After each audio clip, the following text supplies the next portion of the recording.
The war between the Allied world forces and the Demon Lord's army lasted for 7 days. The bodies of soldiers from both armies carpeted the ground, and their blood colored everything around them in scarlet. In the end, each side had a trump card. The hero squad and the Demon Lord were sent to the battlefield. A bird attacked the girl, causing her to scream, and the guy standing next to her began to worry about the princess. To which the girl told him not to worry about her, because the hero Daiki must defeat the Demon Lord. The hero stands face to face with his enemy, and so their fight began. Unfortunately for his enemy, in this world he gains strength. The guy accelerates and with all his might wants to hit his opponent, but he blocks his blow. The princess is very worried about the hero and tells him that his fight is not over yet. And he, in turn, deftly dodges the enemy's blows and, jumping a little higher, masterfully uses his sword and defeats the Demon Lord. But the ruler himself cannot believe that he lost to some person. Both girls are absolutely delighted with the guy's feat, saying that he finally did it. Daiki can't believe that the Demon Lord has been defeated and he can finally return home to the world he longs for, or maybe not quite, some time ago. Daiki is sitting on the pavement, his face covered in cuts and bruises, most likely the work of the other guys. He asks Morishita to stop and let him go. He repeats these words countless times. The boys tell him to stop apologizing, asking if he did anything. Daiki replies that he did nothing. Morishita confirms that he did nothing and has nothing to apologize for. That's why Daiki asks him to stop, but he replies that he cannot. And just looking at people like Daiki makes all his good mood disappear. The guys are talking to each other, saying how they plan to laugh at the main character. He can't stand it anymore, gets up from the floor and runs away in an unknown direction. Daiki hid in the toilet, but the hooligans quickly found him. They knock on his door and ask if he really intends to leave them. And Daiki, sitting on the floor in the toilet, does not understand why he has to endure such suffering every day. He asks the gods to save him. No one else is knocking on his door and it suddenly gets dark. He doesn't understand what's going on. Some voice starts talking to him, asking if Daiki wants to go to another world. After some time, a loud scream is heard from the booth. The hooligans are still standing behind the door and are wondering if he is seriously scaring them like that. Morishita decides to look into the booth and doesn't notice anyone there. He doesn't understand where he could have gone. At that time, the world where Daiki is a hero. He feels like he remembered something not so pleasant. However, he suddenly remembers his mother's curry, and he wouldn't mind going home if he could taste it. The girl in the hat turns to the hero and asks how long he plans to lie there, and asks him to answer the people. Daiki gets up from the ground and says under his breath that he just defeated the Lord of the Earth, and they already treat him like this. He raises his sword up, showing his power. People start to rejoice and cheer. After some time, the princess asks if he really plans to return home, because the world still needs him. The guy asks if the restoration of this world should not be left to its inhabitants, but the girl says that even though this is true, all people change. And when he first arrived, he was also hopeless. He asks her to stop talking about the past. The girl in the hat sits on a rock and says that it is such a loss. Otherwise, he could have great wealth and fame, and then asks if he really wants to go back to his world. To which the hero answers that he really wants to go back and eat homemade curry cooked by his mother. They don't understand if this is really the reason why he wants to go home. But the food in this world was not to his taste. The girl in the hat nudges the other, knowing that she wants to say something to the hero, but has not yet decided. And now she is standing next to him and telling him words of farewell. And he was her first love. And Daiki does not share her feelings and says that they will see each other again. He moves away from the girls and is about to teleport to his home when he realizes that he is already home, because it seemed to him that everything would be much more intense. And then he realizes that he has returned to the very day when they laughed at him. He looks at himself in the mirror and realizes that his hero armor will be quite problematic at school. If his armor was still intact, then the status window should be there too. His guess was right, and it seems like his divine voice is still in use. The status window shows the date, and his current location is the men's restroom on the second floor of Kasukiyama High School. He wonders what happened to his skills. He uses the recognition skill to the maximum and points his hand at the mirror. He is given information that it is a normal product, costing about 2,800 yen. He realizes that his skill is working. Daiki uses his second skill and searches for something in the box. It was his uniform, but he didn't think he would ever need it, and his idea of keeping it wasn't such a bad one. After some time, he comes to his house, dressed in his old-school uniform. His mother greets him as he enters the house. He looks at his mother and sees this unforgettable smile, and despite her appearance, she is amazing. The hero tells her that he has returned. He has been longing for this feeling very much. Mom does not understand what is wrong and why he is looking at her for so long. He asks his mother what they are having for dinner today because he realized he was hungry after he calmed down. In response, his mother only said that dinner is ready. She carries a pot in her hands and says that her signature curry is ready and apologizes for the wait. The boy can't believe what's happening. He's so happy to taste his mother's curry again and asks for more. Some time later, it's already late at night outside. His mother is fast asleep in her room, and the hero goes outside to check what part of his powers he can use in this world. Daiki starts checking everything, and the status window shows him that he used the following skills: night vision, hand-to-hand combat, detection, concentration. He realizes that his strength is comparable to what he had in that world. He looks around because he wants to test another skill of his, body enhancement. And again he realizes that the level has remained the same. He has tested his physical strength. Now it is the turn of the magical ones. He tests the flight and makes 2 swings and remembers that he needs to be more careful, because in this world not only birds and monsters fly, but also airplanes. And now he wants to use another skill of his, called Thor's Hammer, but having miscalculated the force, he creates an explosion. Daiki realizes that this skill is too dangerous to use in everyday life. If he does not hide his power, he may become a demon lord himself. The next day, morning. A voice is heard from the switched-on TV, saying that this is breaking news, and at dawn in the Pacific Ocean, there was a small earthquake. The government said that most likely a small country is testing a small nuclear weapon. Hearing this news, the hero choked on water. His mother is worried about him and asks if he is really okay, but Daiki just thinks about his heroic nature being revealed. On the way to school, he thinks that these abilities are a natural phenomenon, but here, everything is different, and if he accidentally flies into the sky, it will not be fun.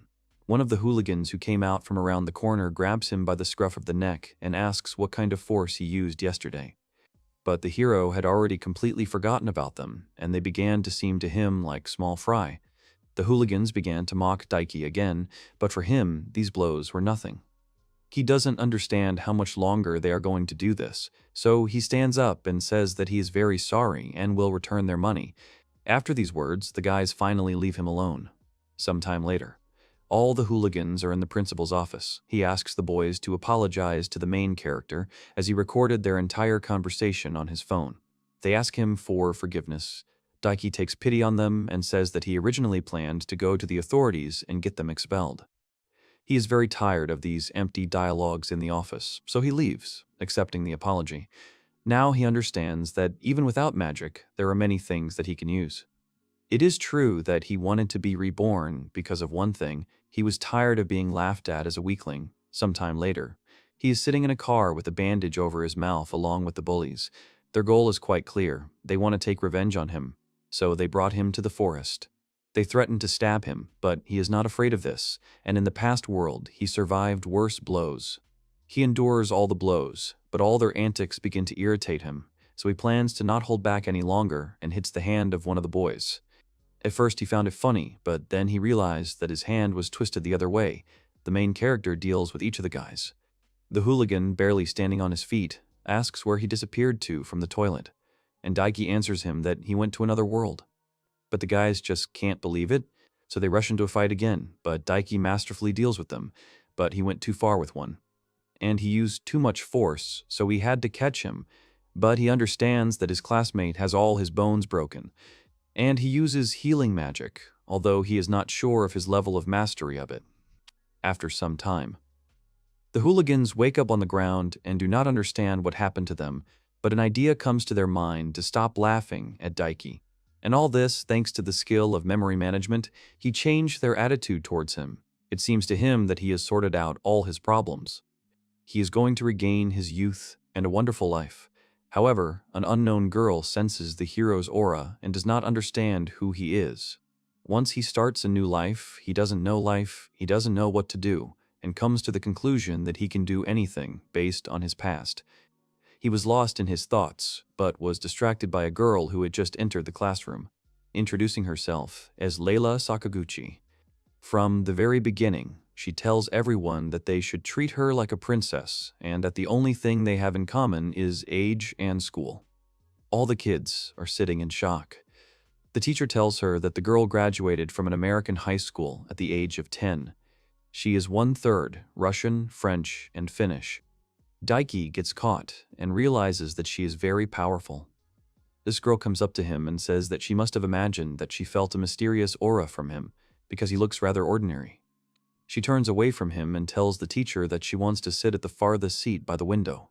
Daiki again reasons that she is quite a strong character but does not match his tastes. And the one who is to his taste is the manager of the baseball club, as well as the chairman of the club committee, Murayama Toka. And of course, her forms are so big that they are impossible not to notice. Sometime later, he walks with Murayama down the school hallway and talks about joining the baseball club. The girl says that it will be quite problematic because she has already made a list of participants, but he reassures her, saying that thanks to him, the team will win all the matches. And now he's on the baseball field with a bat in his hand. The guy wants to show everyone what he's capable of. Well, the time has come and they throw him a ball. He doesn't understand what's happening because the ball has slowed down and it looked like it was frozen in the air. And then his skill activated, Sword Art level 10. He knocks it back at the speed of light. The boys see a ball in front of them, torn into 2 parts, and do not understand how this could have happened.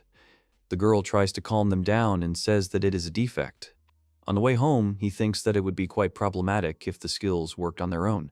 He stops and notices 2 girls actively arguing about something. He immediately recognized one girl. It was Leila Sakaguchi. But in order to see the second one, his long-range vision skill activated, and he realized that the second girl was Abeno Kaguya. She is a professional Miko and is much higher than Daiki in abilities. In short, she is simply magnificent.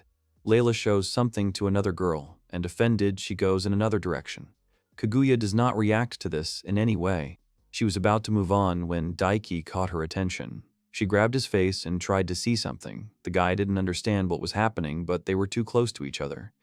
After torturing the guy for a short time, she finally let him go and said that she must have imagined it.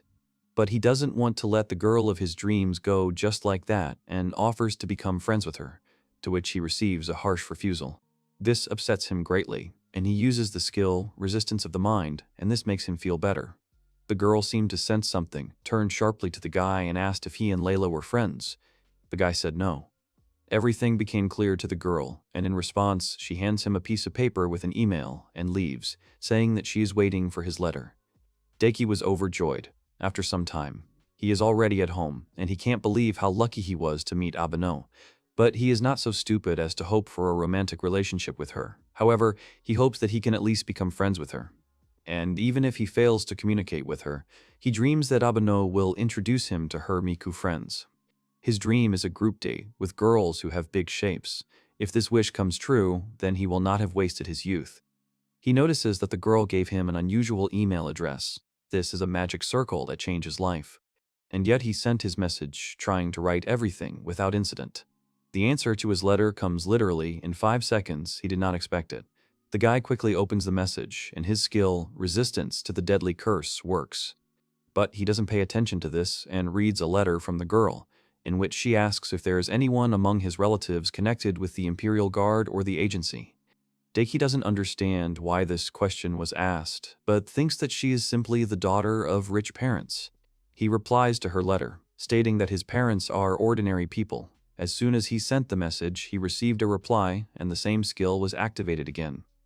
In a reply letter, the girl says that she is not going to answer his questions about hobbies and asks if he could be a descendant of great people. He doesn't understand why she is so cold to him, because he just wanted to be friends with her. Meanwhile, at Abeno's house, according to her cover, she is an ordinary middle school girl, but in reality, she is an exorcist. Her family has been exterminating Kimimoryu, the so-called evil spirits of mountains and rivers that live in the darkness, for many years. Even after so many generations, she still has remarkable powers. And she can tell at a glance who also has them. But when she looked at that guy, she realized that he had a strange aura. However, there was no hint of magical power in this guy's eyes or body. She was sure that he was pursuing some goal, wanting to get closer to her. That's why she uses her Shikigami skill. But he suddenly disappears after receiving a response to her message.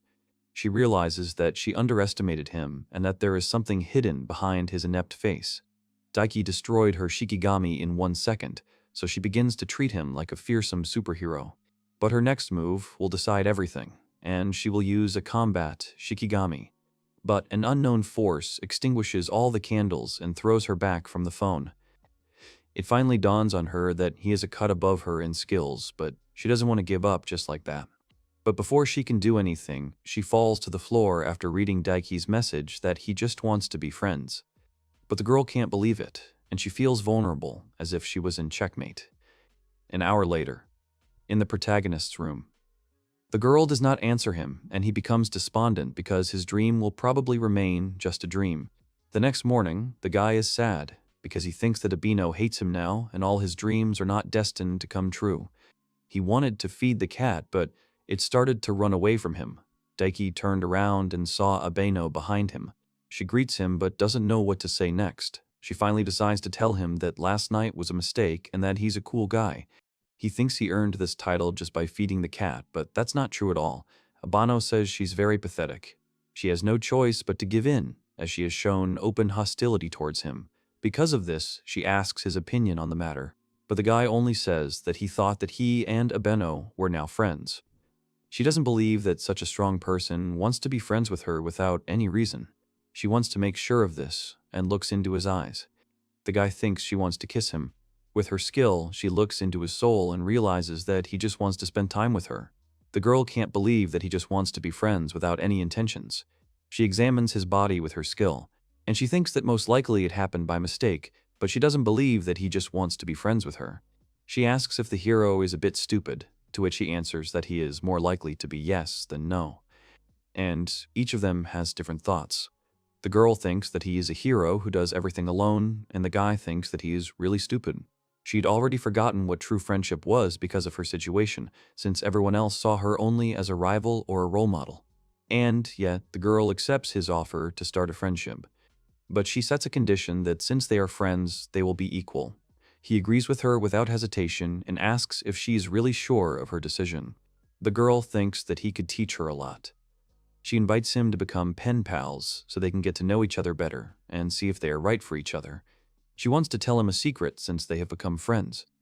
From now on, she will write like normal, Abeno, but if he ruins her mood, then their friendship is over. The guy says that he understands everything, and the girl is very glad to meet him because she hasn't felt such a warm feeling for a long time. After some time, the guy takes out his phone and sees 252 unread messages and 12 notifications, all from Abeno. He doesn't understand why she writes to him so often without any particular reason. Even if it's to make his dream come true, it's too much.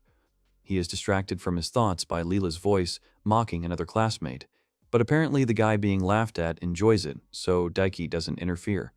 Meanwhile, in Abeno's class, she enjoys talking to Daiki and is happy with every message he sends. Her classmates notice the girl's strange behavior. Sometime later, Daiki is already home, but he is tired of this countless number of messages. He can't understand how she is not tired yet. But suddenly, a girl calls him and says that he has passed the test for a pen pal. She also tells him that it will not be difficult for him to achieve the title of a real friend, because it's better than being nobody. The guy agrees with her, and the girl starts her meaningless dialogue. The guy interrupts her and asks what secret she wanted to tell him. She tells him not to be surprised. But in fact, she has no friends. At first, he was happy about this news. But then he got upset because it meant that she didn't have any Miku friends. The girl tells him that she is very happy to have a pen pal. He asks if it will be okay if he does not want to continue communicating with her anymore. But the girl says no, and now the only way he can stop communicating with her is if he dies. This news leaves the guy in a stupor. The next morning, he is glad that he managed to convince her to keep the number of messages to a minimum and call once a day. He notices Leila and how she has become a full-fledged class ruler in just a couple of days.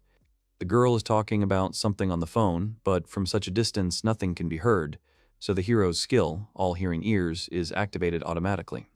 She says the mission was a success, but she doesn't think the local anti-demon organization wants to cooperate with her.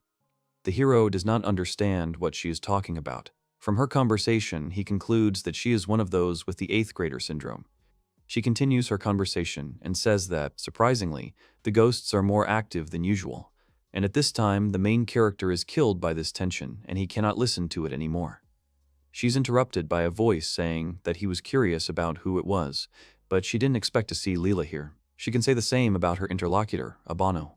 The guy didn't expect to see her here. Abenyo continues the dialogue, saying that if the Dominions start a mess in her garden, she won't let them get away with it. Meanwhile, the guy begins to feel pain from the growing tension. Leila asks if this means she wants to compete with her, but the girl says no, and she already has someone to spend her free time with. She doesn't believe that she could have a friend. Abenyo assumes that in a situation like this, there is someone else to worry about, and she will pray that tomorrow morning will come. The guy understands that he needs to leave this place as soon as possible before it's too late, and the girl only says that a strong wind has risen, bringing miasma of house. Sometime later, evening after school, Mom scolds the boy, saying that it is bad to use the phone before eating, but he says that it is a message from a friend. Mom is so happy for her son and at the same time cannot believe that he has a friend. He thanks his mother for dinner and is glad that the number of messages has decreased compared to the first day. He thinks about the past world and remembers that he was supposed to call Abeno first today. He dials her in horror. The girl picks up the phone and tells the guy that he is 2 minutes late. Daiki understands this perfectly well and suggests that they stop all this because he thinks that he is causing her inconvenience. But in fact, these conversations are causing inconvenience to him. The girl replies that she doesn't have much time to talk to him either. So the guy decides to hit her with magic. First, he throws out a trick, asking if she really talked to Leila today. The guy notices the girl's strange behavior during that conversation, and Abeno confirms his point of view, saying that she knows Leila's secret. He wonders what this secret is. The girl says that Leila has no friends, and she is not her friend at all, but rather an acquaintance who brings an itch. Abeno wants to continue the conversation, but the guy interrupts her, saying that it is already night outside. They wish each other good night. Meanwhile, the girl squeezes her wounded hand and dreams that she could live an ordinary life. The next morning, Leila's classmates see the bandage on her eye and arm and wonder where it came from. The girl says it doesn't matter and sends them to get food for her. At the same time, she whispers to herself that it's a shame to lose to such an easy monster like the earth spider. Daiki heard all this thanks to his skill. He thinks that this is all quite strange, and earlier she said something about hunting. Leila's classmates only idolize her, but the hero doesn't see any point in this. He went out of the office into the street. He calls the cat to feed her. Meanwhile, Abenyo is surprised that the girl has recovered from her injury so quickly. And she remembers that the earth spider is a high-ranking ghost, and to catch it, she needs to ask the clan for help. She notices Daiki's unusual aura and realizes that he is in this park. The girl takes quick action and wants to try to delay the opponent so that the guy can escape. Meanwhile, the hero saves a kitten from a web, but he doesn't understand where it comes from. And now, he finally notices the culprit of all this. It finally dawns on him that this is not an ordinary spider, but a ground spider, and now he understands that the girls did not have any 8th grader complex and they were serious. Abeno understands the terrifying power of the earth spider and that neither her older sister, nor her niece, nor Leila can cope with it. Therefore, she wanted to postpone the meeting with this monster, but it did not work. The Great Familiar, the Nine Tails, is an evil god that the Abeno family kept sealed away for many years. Their family offers the Miko as a sacrifice to keep them in society. The true form of the Abeno family is that of tools used to gain favor. Miku's exam is the extermination of low-level ghosts. In other words, it's an exam to be a victim. And the most likely candidate is Abeno. Although she is not inferior to anyone in terms of skills, she lacks experience. But the ones who cause her the most problems are the other candidates, as well as Leila, the killer of the Holy Church, called Dominion. For them, fighting is like breathing. If their families had united, they would have had a chance to deal with him. However, there were many casualties in the war to seal the past god. The choice is obvious. They'd rather lose one Miku than high-level exorcists. She already wanted to give up and stop hunting in favor of her youth. and this is the first time she runs to help her friend. She thinks that she is already late, but the girl arrived just in time. Even though she is scared, she keeps moving, and it doesn't seem like such a bad decision to sacrifice herself for her friend. After all, her life will end before it even begins. But then suddenly, Daiki hits the spider right in the head, causing it to fall. And the girl cannot believe what she just saw before her eyes. Sometime later, they are both sitting in a cafe. The guy asks if she is okay. Daiki had to tell her about the alternate world and his skills, but the girl still doesn't believe him, making him look like a complete fool. Although magic is not so surprising to her, the hero's case shocked her. She tells him that there is no organization that would not interest him, and he is already saying goodbye to his quiet life. The girl tells him more about her family and what they do, but she cannot tell him about the sacrifices. It is too heavy a burden for him. And yet, the guy wonders if that monster is really that strong, because he was able to defeat it with one blow. If they were in another world, this spider would be stronger than low-level beasts. Then the hero asks to check the girl's status. She gives her consent. She is at level 1, although her stats are simply incredible. Moreover, her skills are also quite weak. He sums up what was said earlier and says that she is the weakest in the family, but the girl has nothing to say in response, because that is how it is. The girl says that she is not going to stop there and understands what she needs to strive for. The guy gives Leila as an example.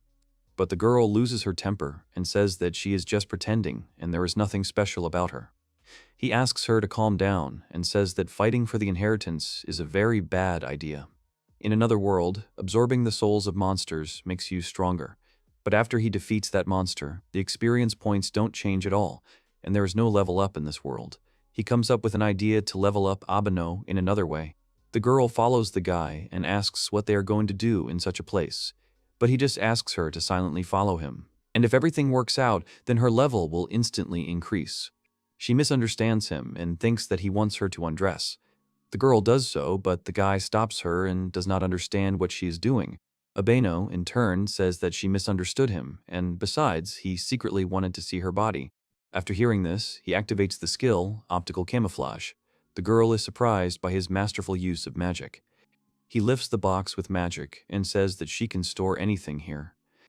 Daiki is actively looking for something in this box. And from there, the monster's head begins to appear, and then the monster itself. The guy throws it aside. The girl thinks it's a ghost pig, but the guy tells her it's a regular orc. In any case, Daiki asks to defeat it. He tells her that orcs have strong defense and attack, but lack speed and intelligence, and their weak point is the back of the head. She asks him to be quiet, because the girl is not going to rely on him, because they are equal. She uses the spell papers and aims them directly at the orc and notices that his movements are very slow. Daiki is glad that the girl slowed down the enemy first. She notices that the orc is focused on what is happening below and does not notice his burning head. He didn't expect the girl to use her skills so skillfully and appropriately.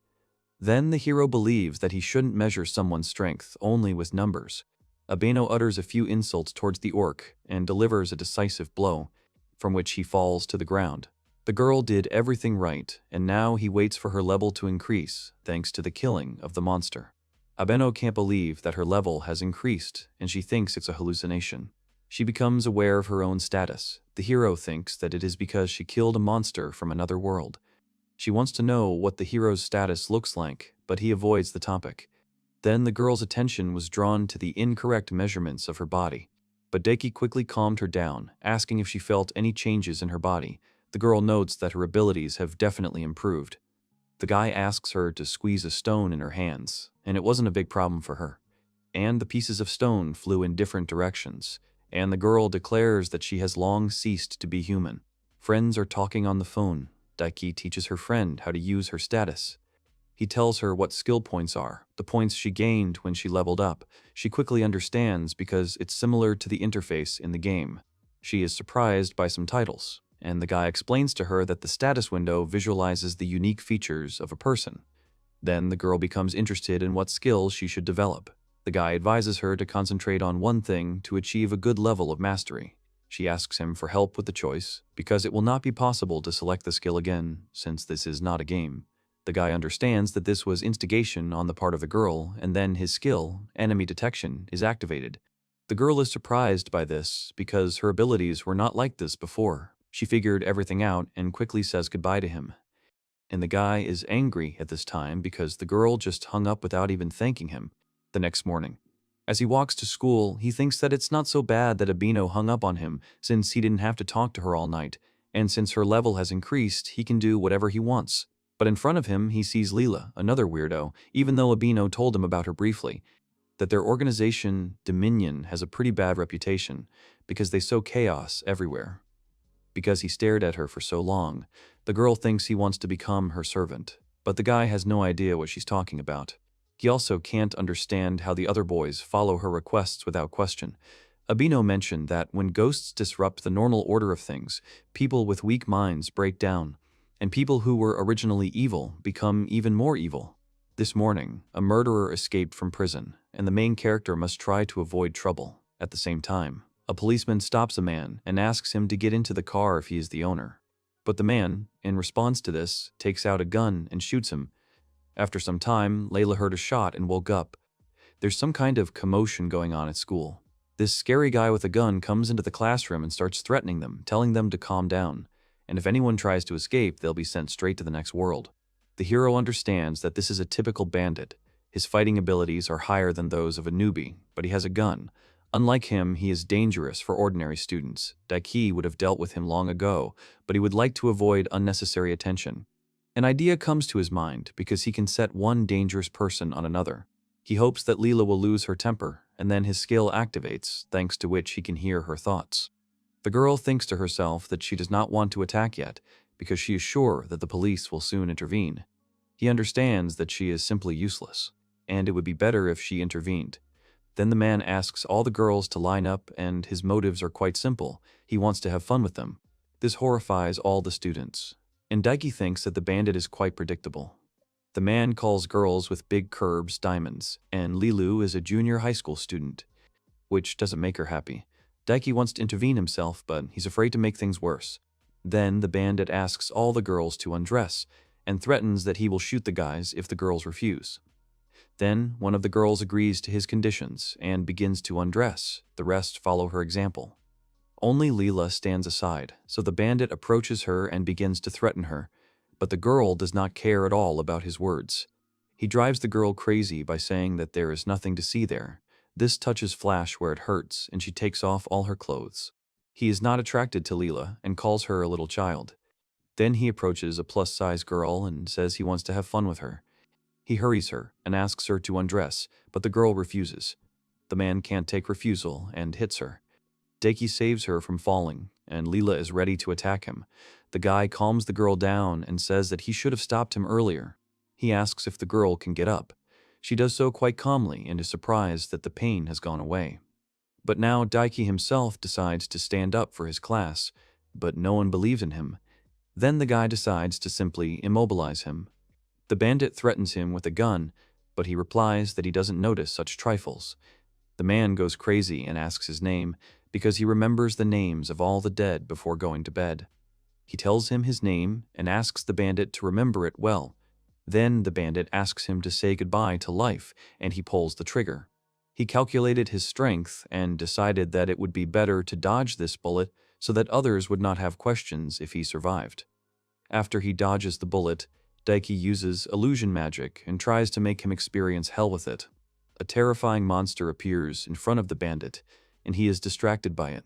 And the hero takes advantage of this and hits him right in the face, which makes the bandit fall to the floor.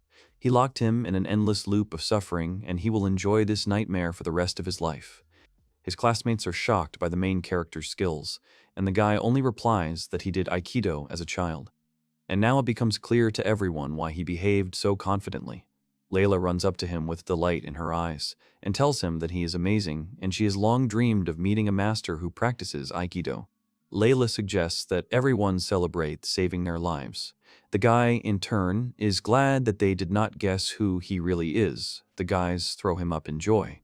After some time, the police were already there and detained the criminal. He is worried that this will continue to happen due to the influence of ghosts. Before he can leave the school gates, Leila is waiting for him. She was waiting for him and wants him to become her teacher.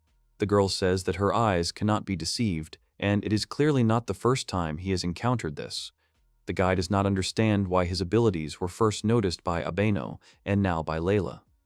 The girl understands that he deliberately hid his skills, saying that he was studying using video lessons because he was embarrassed. Now it becomes clear to him that she is just a girl with strange knowledge. She asks him to give her phone number and email address, so that they can communicate. The girl says that she is not particularly weak, and if you combine her abilities with his Aikido abilities, you get incredible strength. The guy does not understand why she decides for others what to do, but she doesn't care, because she decided that he will become her teacher and he needs to prepare, because now she will follow him. Daiki thinks to himself that a selfish lowly tsundere character is nothing in fiction, but in real life it's a big problem. Abeno prepares to shoot his bow as the day of rebirth approaches, as does the day of choosing a victim. She, her older sister, and 5 of her cousins are candidates for the victims. The rules are simple. The girl who destroys the fewest ghosts will be eaten alive by the 9 tails, and at the moment, the girl is in last place. Considering how far behind she is, the choice of the victim for the next selection is obvious. She is distracted from her training by a girl dressed in an evening dress and a fur coat. She asks if Abeno is really still wasting his energy in vain. The girl in the dress is called Yui. Abeno tells her that she doesn't think it's pointless to make final preparations before the hunt. But Yui only laughs at these words, by the 9 tails anyway, and advises her to enjoy the rest of her life while she can. But the girl doesn't want to give up. However, Yui brings her down to earth, saying that there is a huge gap between them, as much as 30 hence. She wonders what the girl hopes for with such a level. She takes out a spell with a piece of paper and throws it at the target, thus breaking it. Yui tells her that even though the girl has talent, there is a gap between them that she cannot overcome, and this gap is experience. Then she asks a provocative question, asking if she is still the same. She hurries to please her, saying that before the 9-tailed fox eats her, she will be defiled by demons. Yui is really glad that it won't happen to her, but Abeno says that she doesn't have time to talk. Yui silently watches the girl's training and thinks that she could become a worthy practitioner in a few years. With the skills she gained, she was able to upgrade her talisman technique. Yui stands in complete shock, watching her sister's powerful strength, and she can't believe that her powers could improve so quickly. The girl encourages her, saying that she has plenty of experience and she can't even imagine how much. Meanwhile, Leila, late at night, she deals with monsters, and it seems strange to her that despite their presence, there are very few ghosts. She came here to lower her spear and destroy the ghosts of her lord's enemies. While the Abeno family deals with one part of the ghosts, she will need to deal with another, but she feels like she will be left behind. Conversation with the gentleman. He suggested that she go to Japan. The girl does not understand why she should go to the ends of the earth, but he explains to her that this is a direct order from the Vatican. He tells her to think of this trip as a chance to show off her strength in all its glory, present. Because of the slow pace of work, she may lose all her ranks. It finally dawns on Leila that someone is taking her job and raising their level. At the same time, Abeno activates the skill, enemy detection, with which she is able to sense any spiritual power within a radius of 300 meters. Since her ability was outstanding, she was always pushed aside, and her prey was taken. In other words, she was used as a hound. She understands that someone will take the last place in any case, and to avoid her being in that place, she needs to catch her prey. She notices a young demon standing next to the girl. He wants to attack her, but Abeno does not let him do it. 2 more goblins jump out from the ambush. Miku tells them not to expect mercy. A scream is heard from the bushes. The girl walking home turns around and runs away from there. The girl with blonde hair, dressed in a kimono, says that she was tricked again. The second girl is more interested in where Abeno got such strength from. Sometime later, Daiki's house. The boy lies down on his bed and says that he didn't expect that something like this could happen at school, but he can breathe a sigh of relief because his school life has hardly changed. Except that he has one more obstacle in the form of Leila. He wants to enjoy his ordinary life, not be a hero who saved the class from a terrorist. Someone calls him on the phone, he picks up the phone, but all he hears in response is rapid breathing. He realized that it was Abeno and asked if she was okay, because her breathing was hoarse. The girl asked him to guess what she was wearing. Daiki guessed that she was wearing pajamas, but this was an incorrect guess. And she is now in only her underwear. It is black and see-through. He wonders what kind of reaction she expects to hear from him. She tells him that she has been aroused all day in an interesting way. He says he understands it. She tells him that she has destroyed hundreds of ghosts while hunting today, and now she is in first place by a large margin. The guy is confused, but says that he is glad to hear it. She wants to laugh, remembering the silly expressions on her cousins' faces. She asks if pen pals are incredible. She continues by saying that as pen pals they can talk about underwear without any problem. But the guy claims that they don't usually talk about such things. She apologizes to him and realizes that pen pals really don't do that. The girl continues the underwear topic, saying that in high school, everyone usually wears white rather than black. The guy says that the problem isn't the color. Then she asks about light pink. Daiki asks them to stop talking about underwear. He doesn't understand what's going on with her and what she's saying. Abeno, in turn, says that now she can move on to the main topic of conversation, and that's how the underwear is see-through. He asks her to stop these conversations again, but the girl tells him that these are just jokes, and her body is so hot, buzzing and pulsating. So today she plans to be a bad girl. The hero doesn't quite understand what she's talking about. She asks him to get ready, and asks what panties she should wear today. He tells her that this is not the behavior of a bad girl, but of a completely sick, crazy pervert. She doesn't understand why he reacts like that, because she was told that after the attack by the bandit, something awakened in him when he saw his classmates in their underwear. So she thought that he might have a heart obsession. He doesn't understand who she could have heard this from. The girl replies that it's from Leila. Then everything becomes clear to the guy. The girl unfastens the straps of her bra and says that since he's not interested, she doesn't need this underwear. She starts telling him about all the things she did with her underwear, because she promised him that she would be a bad girl today. Now she is completely naked and asks him what excited girls do on the phone. Isn't it obvious that they do indecent things? She answers her own question. Get flustered by something like that. Daiki asks if he accidentally heard the girl talking about shopping, but in response he only gets strange sounds. He doesn't understand why she's quiet and what she's doing. The guy asks what she's doing. She tells him that first he needs to gently pinch his cheek. If he pulls it and then lets go, it will make this sound. These words confuse him. He wonders if she is making fun of him on purpose just because he is special. The girl confesses to him that she is also special. Strange words slip out of the conversation from Abeno, and Daiki, in turn, does not understand where she gets them from. The girl replies that it's from adult games. She congratulates him on the fact that from that day on they become sex buddies. He asks her not to tell anyone else about it. The next day at school, Leila laughs at the hero and how friendly he is with the Miko, and the guy is annoyed and does not understand why Abeno told her about this. Miko enters the classroom with a bento in her hands. All her classmates are shocked, and the guy is sure that she has a reason for being here. But she offers him to have lunch in the schoolyard because she made this bento herself. The guys from his class fly up to him and ask since when he has been dating her. Daiki says that's not true. The girl says that she just made bento, and the guy asks her to stop playing on his pity. Leila says that there is nothing wrong with that, and asks him not to forget to use defensive techniques from Aikido.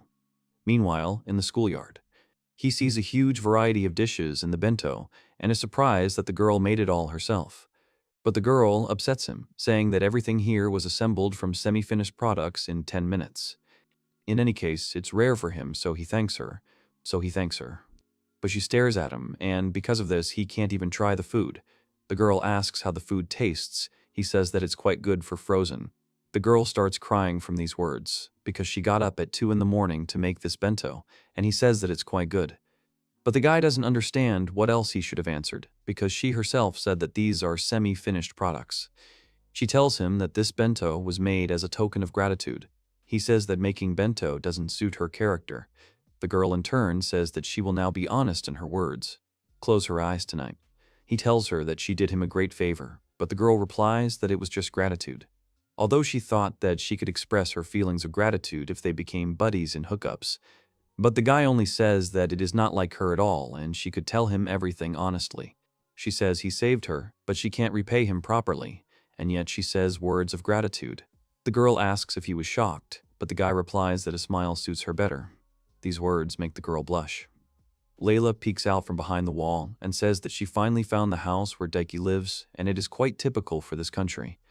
The list of her classmates' addresses she got, thinking it would be useful, paid off instantly. She tried to follow him home, but he slipped away every time. She notices someone coming. This is Abino and Daiki. The girl says that he has a rather nice plebeian shack. The guy does not understand whether this is praise or not. Leila does not understand why Abino is here, and notes that recently they began to communicate closer than usual. She jumps out from around the corner and says that it is very disgusting to talk so nicely in the middle of the street. The guy asks not to shout about it to the whole neighborhood, and especially not in front of his house.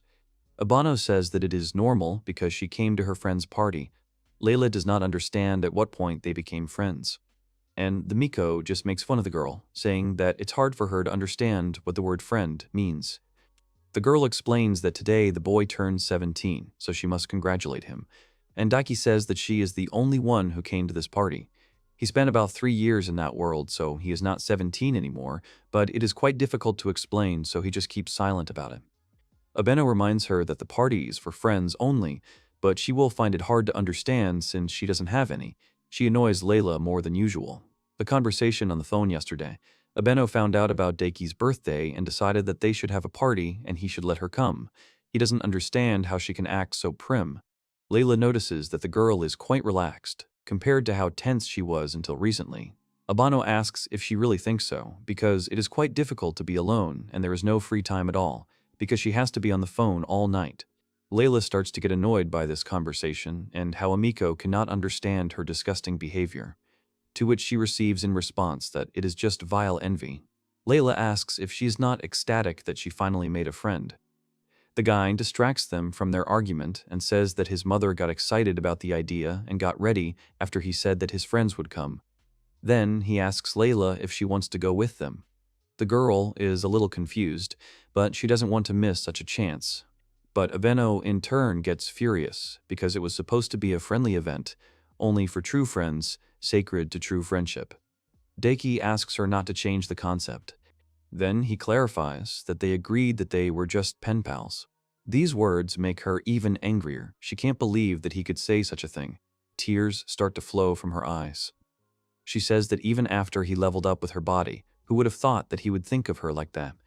But the guy only asks her to stop, because in the future it could result in a huge misunderstanding.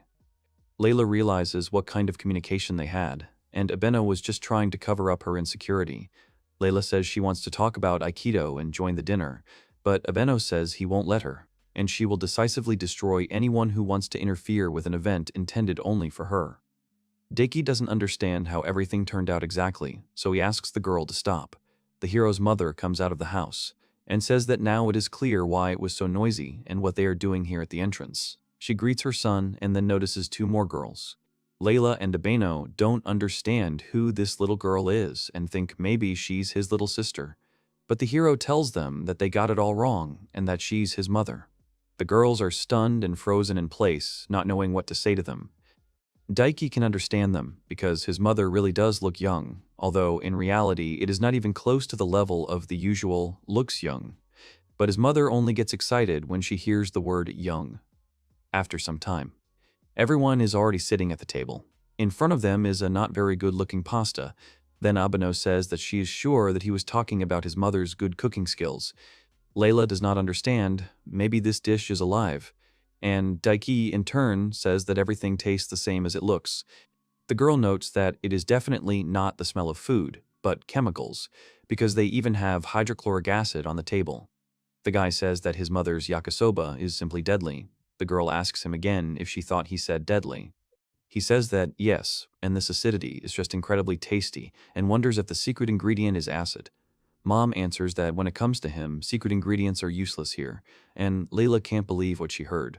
And she firmly believes that his mother would never add something like sulfuric or hydrochloric acid to food, and thinks that maybe this is some kind of joke.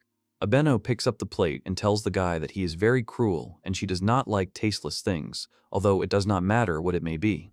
The girl puts the spoon in her mouth and spits it out a second later, saying that her tongue is burning. The guy just says that it could be because it can be quite noticeable for people who aren't used to it. The girl continues coughing and asks his mom if she really added acid to it. But the woman doesn't listen to her and just says that she'll make the next dish. The girls realize that this is what they call a lousy dinner. and they thought that such things were nothing more than fiction that could only be found in novels or anime. And this is terribly shitty food that has real poison added to it. Daika's mom comes to the table and introduces her new dish, saying that it is perfect for those who like spicy food. Leila thinks to herself that these chili shrimp look quite tasty, but she doesn't dare try them, saying that she gets indigestion from spicy food. Then Abeno asks if, even though she grew up in Italy, spicy food is not her cup of tea, but the girl tells her that it doesn't matter in the slightest to this situation. Then the Miko makes fun of her, saying that she is still a child and has not grown up in any of the concepts. But then Leila asks her to try it, and the girl accepts the challenge and puts the fork in her mouth. But a second later, he spits it out, saying it's too spicy. She is okay. Daiki's mom says that the possibility of someone eating a whole spoonful of death sauce is simply impossible. Abeno's cool image was completely destroyed. The girl is still trying to cope with the spiciness in her mouth. The boy's mother wonders if Leila is not going to eat anything. This question leaves her stumped, and she says that she just has a stomachache. The woman starts crying because the girl won't try her food. She thinks to herself that crying with such an expression on her face is simply a crime. Will she have to choose the lesser damage, the killer yakisoba versus the killer chili shrimp? Abeno urges her, saying that if she doesn't try it right now, his mother will be offended. The girl tells her to be quiet. She chose chili shrimp because yakisoba killer, as the name suggests, contains poison. But she still can't eat spicy food. It's the only thing she can't stand, and she says that spicy food makes her stomach hurt. Then the guy's mother offers her yakisoba. Something drips from the plate and Leila realizes that it's acid. Daiki says that she is exaggerating and that it is very tasty. She does not understand why he does not notice anything. Abeno asks why Leila does not like spicy food so much, but the girl explains that it is not because she does not like it. The guy clarifies the reason for her dislike of spicy food. The girl, with tears in her eyes, says that it's all because of hemorrhoids. Abeno and Daiki freeze, not expecting to hear exactly this explanation. The room fills with silence. The guy apologizes, but the girl tells him to just shut up. And then the main character's mother enters the room with a firecracker, saying that it's time for presents. And Abeno points out that his mother doesn't know how to read the atmosphere at all, to prepare anything. And Abeno hands the guy his gift, saying that this was a gift from her, and Leila, the girl, did not expect such an act of generosity from Miku. The guy is surprised that they both knew, but the girl tells him that it is understandable and she will know everything about her teacher. She does not understand why Abeno did this. And then the hero's mother interrupts them, saying that it's time to bathe together. They are shocked by what is happening, and they don't understand how, when they come to someone else's house, they should take a bath. But it's the Morishita family motto to bathe after eating. Abeno understands the girl's reluctance to show her underdeveloped body. Leila undresses and asks the other to enjoy this spectacle, and Daiki, in turn, hears everything they say.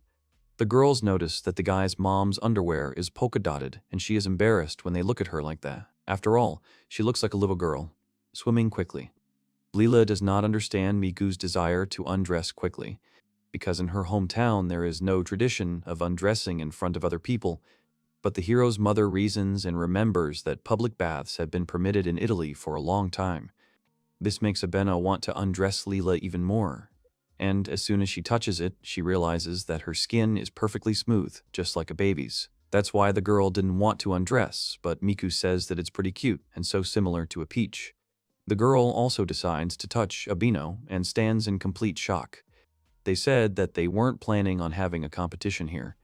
Then the guy's mom takes off her underwear, and the girls are horrified, and a scream breaks out, and the guy doesn't understand what's going on there.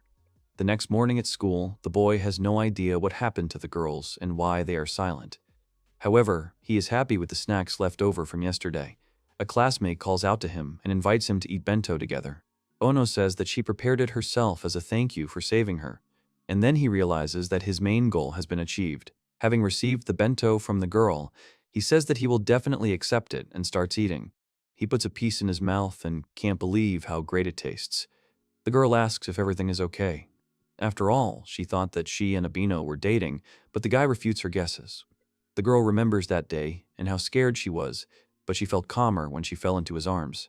Since then, she has been watching him and noticed that he has made many new friends. That is why she thought that if she did not do anything, he would be stolen from her. The guy is shocked by her persistence. She asks if he is free on Saturday and asks him to go on a date with her. The guy stands in shock from what he heard. Abeno's body becomes heavy, meaning that they don't care how things look because she is in the formation of the 4 sacred beasts. 4 spellcasters use their powers at the same time and take her loot. She says that it is very mean of her sister.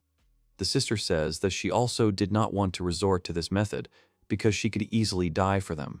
Abeno doesn't understand why she is hated so much, but her sister tells her that she is even dumber than she thought. Because Abeno always tried to follow in her footsteps and was better than her, and that was a real thorn in her side. Besides, the girl's existence would reduce her inheritance.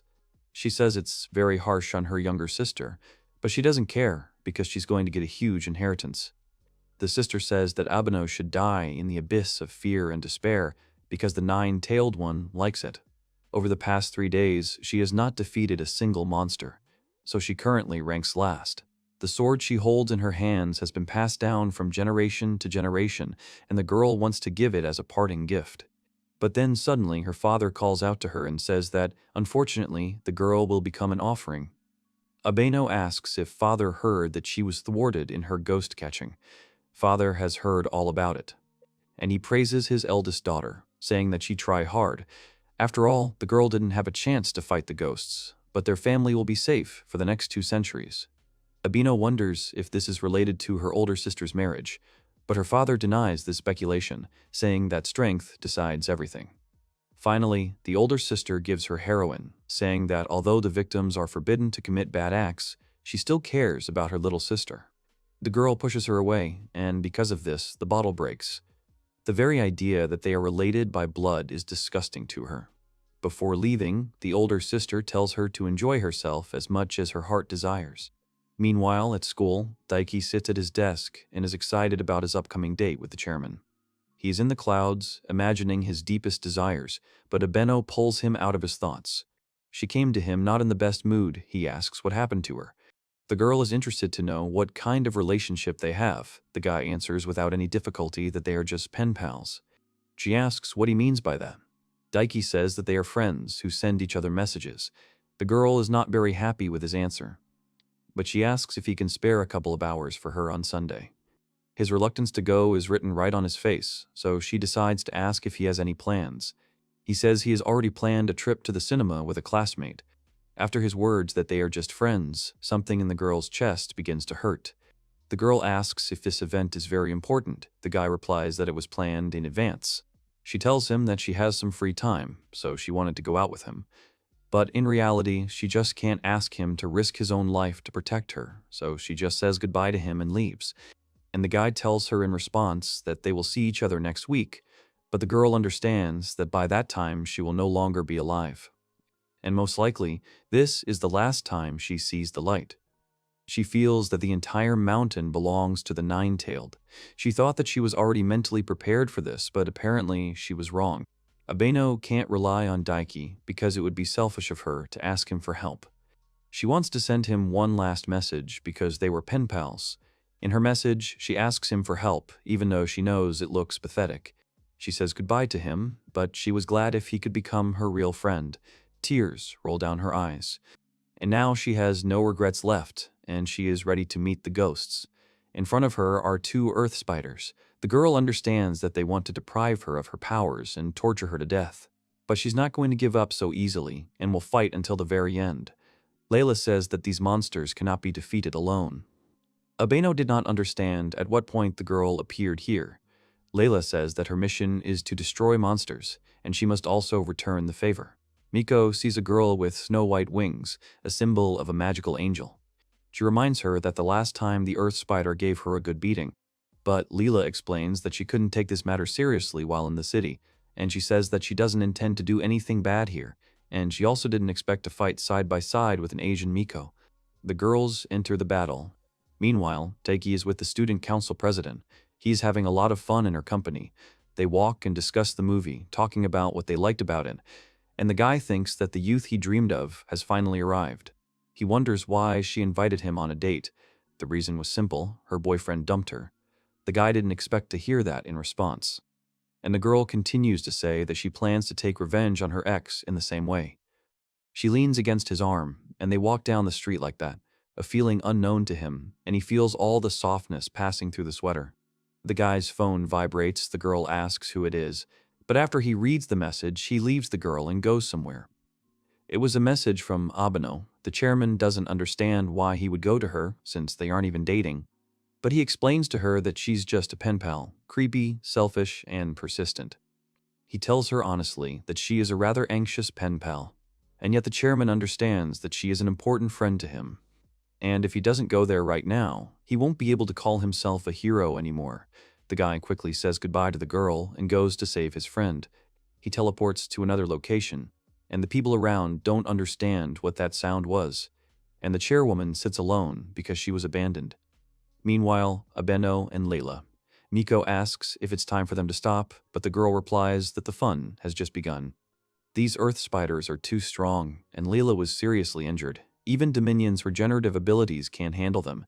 Before they can come to their senses, they see 2 more earth spiders in front of them. Leila rushes into battle, and it's not for Abeno's sake. She simply won't allow herself to be made a fool of in this state. Even though it's against all the principles of the Vatican, she will throw away all prohibitions.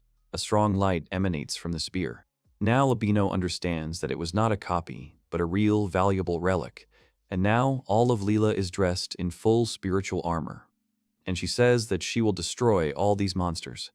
Miko understands how strong the girl is, since she was given a sacred relic. And now she understands that she has her own circumstances. The girl flies at the monster with her spear Longinus.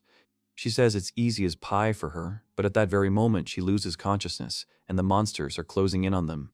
This is Nut, a top-class ghost, stronger than even a ground spider. Even the exhausted Leila, who possesses sacred power, will not be able to defeat him. The ghost aims straight at Leila, but the girl lying on the floor only smiles and is already ready to meet her death. But suddenly, someone stops the monster. It was Abeno with her talismans, but even with their help, she is not able to defeat him.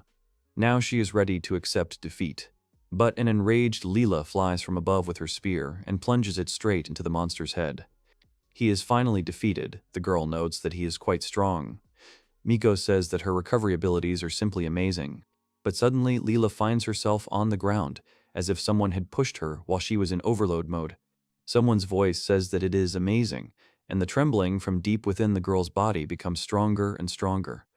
This voice belongs to the Nine-Tailed. He is surprised that the girls were able to defeat even the Guiki, and the girl feels the difference in their strength and cannot move from the spot.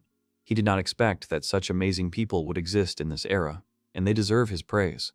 The girl says he is quite indulgent. He says it is so boring. She gave him a mediocre answer, and people in every era are the same, but he still wants to reward the girl. However, her body does not move. He is going to eat her personally so that he can hear her screams of fear and pleading. She tries to keep her emotions in check, but the Nine-Tails adds that perhaps he should let the demons possess her in the end to soften the meat before he eats it. He asks to get the maximum pleasure from it, but then suddenly all the monsters fly apart in different directions from the crushing force. Daiki runs towards the Nine-Tailed Fox with a sledgehammer in his hands and hits it on the stomach, sending it flying to the ground. He gets furious and says that it was he who made her friend cry. The Nine-Tails starts laughing and says that it's great to experience so much pain. And this is the first time it's happened to him since he was sealed, and he should praise Daiki. The guy, in turn, says that it must be a great honor for him. The Nine-Tails can't believe that some boy could hurt a god and he is the first victim he will be able to enjoy. But Daiki just thinks that he is incredible. After his blow, he only got bruised and remained without serious injuries. And if it were an ordinary monster, then after such a blow he would have been wiped off the face of the earth. And he did not receive the title of god for nothing. He asks who the boy is connected with. The hero does not understand the essence of his question. The Nine-Tails asks him not to pretend and thinks that the guy is also a god. He explains that when he hit him, he was sure that the boy could feel his divine spirit, and he clarifies which goddess he is from. Daiki, in turn, does not understand what is being discussed and says that he is just his friendly neighbor. Then the god decides to find out the truth through torture and runs towards the guy to cripple him. But the hero deftly dodges each blow. God notices that he stopped both of his blows and understands that his previous attack was not pure luck. And yet, he does not want to give up and throws the boy to the ground with all his strength. But Daiki continues to resist. God just laughs at this, so he decides to continue hitting him. Abeno watches all this, and he understands that this is a deadly but at the same time simple attack consisting of a huge number of blows from above. It is difficult to defend against such an attack, and even if it does succeed, another one will immediately follow, which is why such a position is a huge advantage. God asks if Daiki had changed his mind about his decision and thought that the guy would hold out a little longer. But Daiki continues to dodge his attacks and realizes that the god's physical abilities exceed his own. The girl wants to help her friend, but the guy stops her and asks her not to interfere, but Abeno can't just stand aside. God, in turn, asks her to calmly watch their duel and how he breaks her friend's bones. Now Daiki understands what the power of a god is. The Nine-Tails asks him to enjoy his punishment for opposing a god. He tells him that he has long since lost faith in him. At the same time, the guy activates the skill, strengthening physical abilities. God attacks the boy again, but he stops his blow and knocks him back. The Nine-Tailed could not have imagined this outcome and does not understand what just happened. But Daiki calms him down, saying that he only tore off his ear, and for a supposed god, it was too easy. The man can't believe it. To be honest, the hero was also scared at first when he called himself a god, but he realized that his status was not much stronger when he still didn't stand out in any way. And he could only defeat the princess from another world who was ranked 25th in the sword competition held in the capital. Being afraid of him was a waste of time, and it was necessary to beat the nonsense out of him from the beginning, because the girls suffered greatly. And he just can't end it all that easily. God laughs at the hero's stupidity, but he doesn't listen to him, and asks not to say anything unnecessary, but only to attack.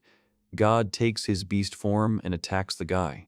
He understands that it was only his copy, and he himself is behind. And he begins to perform the dance of fury of the fox god. The girl doesn't know how to help her friend, because this is a terribly fast combo of blows. God wonders if it is not too cruel of him to use all his divine power on man. And Daiki, who came out of the fog, doesn't understand when he's going to show this fox god.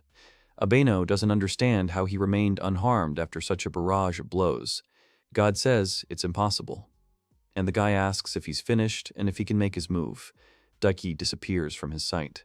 And then he appears in front of him and hits him in the face, from which God only flies up and cannot believe that he was unable to see the man's attack. He doesn't remember how long it's been since he received such wounds after arriving in this country. And yet the god asks if the boy is sure that he has shown his full power. He says that he is not a melee fighter, but in fact, he is a spellcaster, and his most evil spell is Impenetrable Circle. Even though the guy didn't take him seriously, if he had any tricks up his sleeve, he could be much stronger than the Demon Lord. He uses a barrier spell. The boy and girl can't believe that this is what a protective barter spell looks like. It is an impenetrable circle that should repel any physical or magical attack. A spell from Legends, which has caused many powerful practitioners to be defeated and destroyed. The god has clearly gone mad and says that he has finally gained the true power of a god. Daiki says that it is a great surprise. But the man says that the boy does not understand the full horror of this barrier, while it protects him from any attacks. Then the god can use as many offensive spells as he wants, and he assumed that the hero would see all this horror with just one glance. The guy stands in shock and says that he is really surprised. After all, he knows very well what kind of technology it is. And, no matter how you look at it, this is the most common advanced defensive magic, and every high-ranking priest is capable of using it. And it's considered middle-class magic, and his princess used it on the whole group all the time. God says that even Daiki can't break through this barrier, and now he's invincible. The guy reasons that he just needs to break through this impenetrable barrier. God just says that it's a funny joke. And no matter how high his attack power is, this barrier will repel anything. And to think that a practitioner like Daiki couldn't realize it, the Nine-Tails overestimated him. Be that as it may, the hero asks if the god will be satisfied if he breaks his barrier. But the god tells him that he is looking forward to seeing the grimace of despair on his face. In this case, the hero will no longer hold back. Daiki activates the following skills: Hero Attack, Dragon Spirit, Magic Spirit, Divine Diamond Power, God of War, Unstoppable Power, Supreme Ruler Attack, Absolute Destruction. and yet he decides to stop there and not overdo it because he is afraid to use his power to the fullest.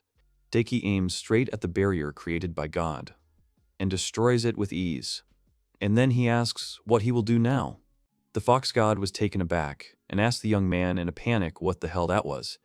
Morishita Taiju looked down at him, and dust was scattered around the young man.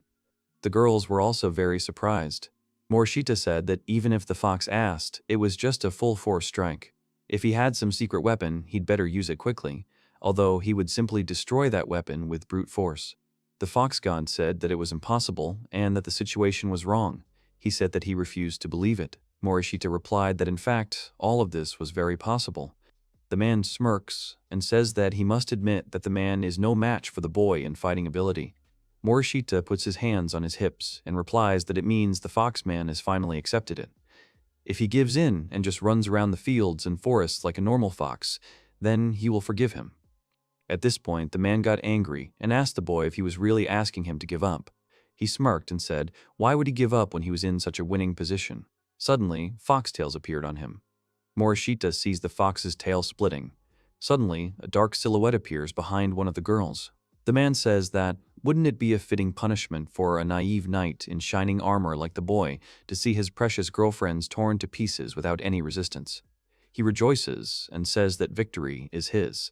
The girl realizes that in front of her is a clone of the nine-tailed fox, although even if it is a clone, she will not defeat him. The girl gets into a fighting stance and apologizes to Morishita. She says that she refuses to be a burden. The next moment, the girl brings the dagger to her neck. Morishita gets scared and calls her, but the next moment, snow-white wings appear behind the girl's back. She is grabbed by her partner, who tells the fox that he has wasted too much time, and also turns to Kaguya and says that she will not let her go to hell until she pays her debt. Morishita picks up the bat and happily shouts to Leila that she did a great job. He then closes his eyes and begins to concentrate.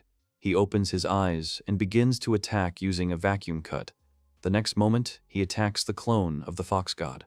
The man says, happily and nervously, that they were able to avoid this trap, and then asks the girls to look the other way. He holds out his hand. The next moment, earth spiders appear right in front of Leila and Kaguya, and they land right in the clutches of 9 of them. Leila understands that she won't be able to deal with the earth spiders in overload now. Then some kind of glow occurs, and the girls understand that the spiders have disappeared. Suddenly, something starts making jumping sounds. The fox god says that these are specially bred, camouflaged spiders. He asks the boys how they can avoid something they can't see. Morishita realized that the spiders use invisibility. He guesses that it is an optical camouflage skill then. Leila was surprised that the enemies were invisible, and then realized that they were still there. He turns to Kaguya and asks her to try to stand up too. Kaguya apologizes to the girl and says that she is completely paralyzed. Leila says that she can't fly with her and could the girl lose some weight. Kazuya asks Leila if she really envies her curves at a time like this. That's very much like a girl. Morishita, looking at them, wonders if girls don't reveal all their weaknesses. At that moment, the fox god says that he will catch them both. Suddenly, Morishita shouts to Leila about 2 hours and advises the girl to jump back. She does so, and at that moment they are attacked by an invisible spider. The fox god was very surprised, and Kaguya shouted that the spiders were surrounding them. Morishita said that they were now attacking at 6 o'clock and advised the girls to jump 12 meters to the right. The fox god didn't understand how this was possible and how practitioners of their level could easily dodge the attacks of invisible spiders. At this moment, the girls continued to dodge. Morishita and Kaguya exchange glances, and then the girl calls Leila and says that there are spiders right in front of her and she needs to try her best. The girl is surprised. At this point, Morishita uses a zero-type attack and, at high speed, uses a vacuum cut, cutting through multiple spiders in one hit. The fox god was very surprised and did not understand what just happened. Morishita said that it was a combo of Abeno Senpai's enemy detection skill and Leila's evasion abilities. He also said that the fox god underestimated them. The fox god began to laugh nervously and said that it was all sad, but his failure to take hostages was nothing more than simple bad luck. The dice of fate had simply fallen in favor of the young man and the girls. He smiled and said that their strength was equal, no doubt. Morishita asks what kind of nonsense the man is talking. His so-called allied copy of himself and the invisible earth spiders he had placed were exposed from the start. And even this stupid trap, to say the least, was dealt with perfectly well by the girls. The girls realized that the Foxman would go berserk. The fox said that it was just nonsense. Morishita said that, in other words, checkmate was set the moment the man decided to lay his paws on his friends. The fox god grabbed his head and said that this was some kind of nonsense and that it was simply impossible. Morishita added that it seemed the man had no more aces up his sleeve. He asked the fox what he would do. Would he meekly give in or continue his futile attempts? The fox began to laugh irritably. The man says that it is impossible for mere humans to defeat a god. Morishita replies that if that is the case, he can beat the hell out of the man and not hold back. Morishita activates the attack hero skill, and then adds activated skills to enhance physical abilities, piercing flesh and bone breakage. At the end, the young man activates the skill of accumulating strength. He rushes straight towards the fox. The man smirks and tells the boy that he's been caught. He was expecting the boy to reveal himself with his last move. At that moment, a glowing aura appears around his hands. He tells the boy to get his last trump card. The man uses a sacrificial technique that turns all your magic power into combat power. It is an attack of pure magic power. The fox thinks that it doesn't matter how many dubious secret techniques this youth uses. After all, he is still a living being. He cannot overcome his physical limits, and at such a moment, even a fierce god cannot dodge. He shouts that this is his last blow, and the boy will definitely not escape unscathed. At this point, Morishita, with an unwavering face, asks the man if he really thought he wouldn't make it in time. Morishita says that the fox god was unlucky because he got there just in time. At that moment, he punches the fox in the face, and he flies far into the sky. Leila and Kaguya were very surprised, and the young man held his fist up. The man flew into the air with a scream. He thought that he barely made it, but he believes that he was able to successfully turn his fighting power into defense the moment the youth struck him. He uses this opportunity to escape. As punishment for inflicting such terrible wounds on a god, the youth is definitely suffering from hellish torment. At this moment, he notices something. Below stood the young man who had activated the magic seal. Morishita said that since he was so tall, there shouldn't be any problems, and because of what happened earlier, he was able to practice his magic powers. The young man says that he must be very precise and destroy the evil beast. Morishita uses a forbidden technique that only a hero can use. The man mumbled fearfully for Morishita to stop, but it was too late. The youth released a huge stream from his hand. He used the skill of the Doom Hunter. At that moment, the man was attacked. The Doom Hunter destroys everything within a radius of 200 meters. He thinks that there is no need to check whether the Foxman is alive. Then he exhaled and said that the destruction of ghosts is finished. And then he clenches his fist and says, that means the nine-tailed fox's final blow is an attack of pure magic. He gestures towards the explosion and says that if he had taken the attack, he believes it would have hurt as much as if he had hit his little finger on a table. 2 days had passed since the defeat of the nine-tailed fox. Kaguya asked Morishita if he liked the tea. She held a teapot in her hands and said that it was the highest quality green tea available at the moment. Kaguya thought about it and said that the tea was quite tasty, but it's strange for him to be in a house made of cardboard boxes. Kaguya answered with her hands on her hips. Does the boy know that she will be embarrassed if the boy continues to praise her like that? She is proud of how well everything turned out. Since then, Kaguya has kept the destruction of the Ninetails a secret and, as it seems, has challenged her family by claiming that they miscalculated the timing of the Ninetails' revival. Kaguya said that she stole the tea from her family. They did not welcome her with open arms, so she left home with what she had. Morishita asked what the girl ate in general. Kaguya replied that she baked cookies from ground acorns. Luckily, they fell almost constantly in the park. She also said that eating carbohydrates was important. Morishita turned and said that she wanted to make sure, but the girl was actually from a prestigious family. The girl replied that there were times when it was possible, so to speak. Then he asked if the girl really hadn't brought any money with her. Kaguya replied that she had paid for everything mostly with her family's card, and now she only had 7 yen left in her wallet. The girl had an idea and said that she was poor now. It was the first time in her life that she felt that way. Morishita said that he couldn't sympathize with the girl at all. The boy asked the girl if he could lend her some money. The girl replied that she didn't want to be indebted to the boy. Morishita told the girl that he understood her feelings, but he thought she should go home. The nine-tailed source of her family's discord was gone, and her parents were the girl's real family. Kaguya replied that this would never happen. They are fools who are ready to drug their daughter with something and make her a servant of the spirit. Here it is already about them not interrupting each other this time. The young man said that he understands her. Kaguya said that she definitely made a mistake. Morishita asks if she is talking about leaving home. Kaguya gives a negative answer. Kaguya said that she broke a bottle of bad stuff, but she could have sold it for a lot of money if she had foreseen everything and taken it. Morishita said that this girl is definitely worth stopping at. The girl said that she was at her limit and that yesterday's rain had damaged the house. The roof was leaking like a sieve, and she was ready to cry. Morishita thought that the girl had done nothing wrong. There was no reason to treat her like that. Morishita replied that that was why he was talking, even if it was a little, she could offer her savings. Kaguya calls the boy and asks if she is really beautiful. Morishita asks why she is talking about it. Kaguya replies that she just wants to make sure. Morishita said, the girl is more beautiful than modern idols. Kaguya said that moreover, she is already at the limit in many ways, so she is already thinking about doing something with herself. Morishita said that he thought that if he advertised in the media, there would be many people who wanted it. He had already said that if money was needed, he would lend it to the girl. Kaguya replied that this was precisely why she needed Morishita's help. The young man was surprised. Kaguya said that he sells to a handsome guy at the club first. She asked the boy not to chew. Since he doesn't know how to deal with people, she will negotiate the price herself.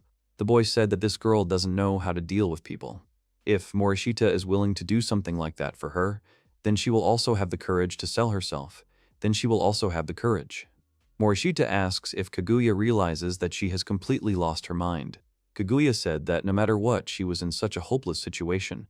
Morishita said that he understood everything, but asked not to sell the girl for cheap. Kaguya said there was no need to worry, she wasn't going to sell it cheap. Morishita repeats that she should put all these thoughts aside.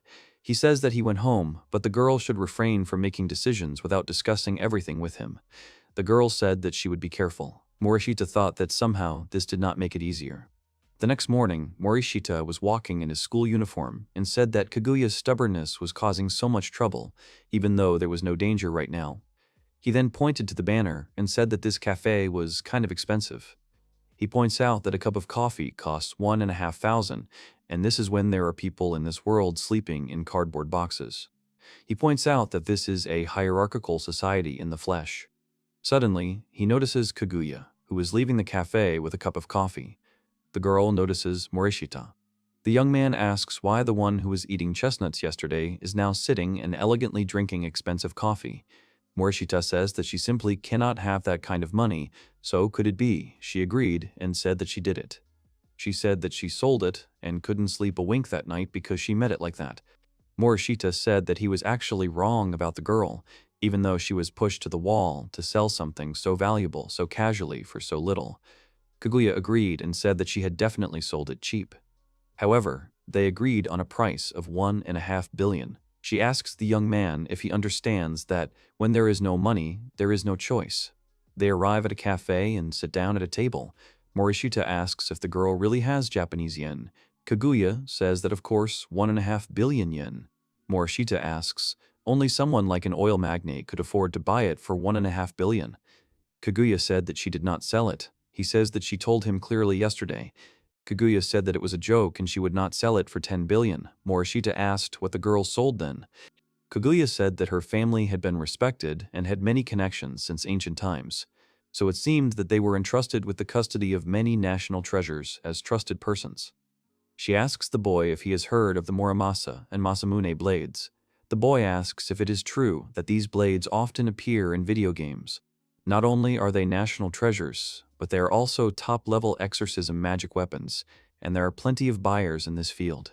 Moreover, Leila Sakaguchi is currently in their city, so she has made many useful connections through her.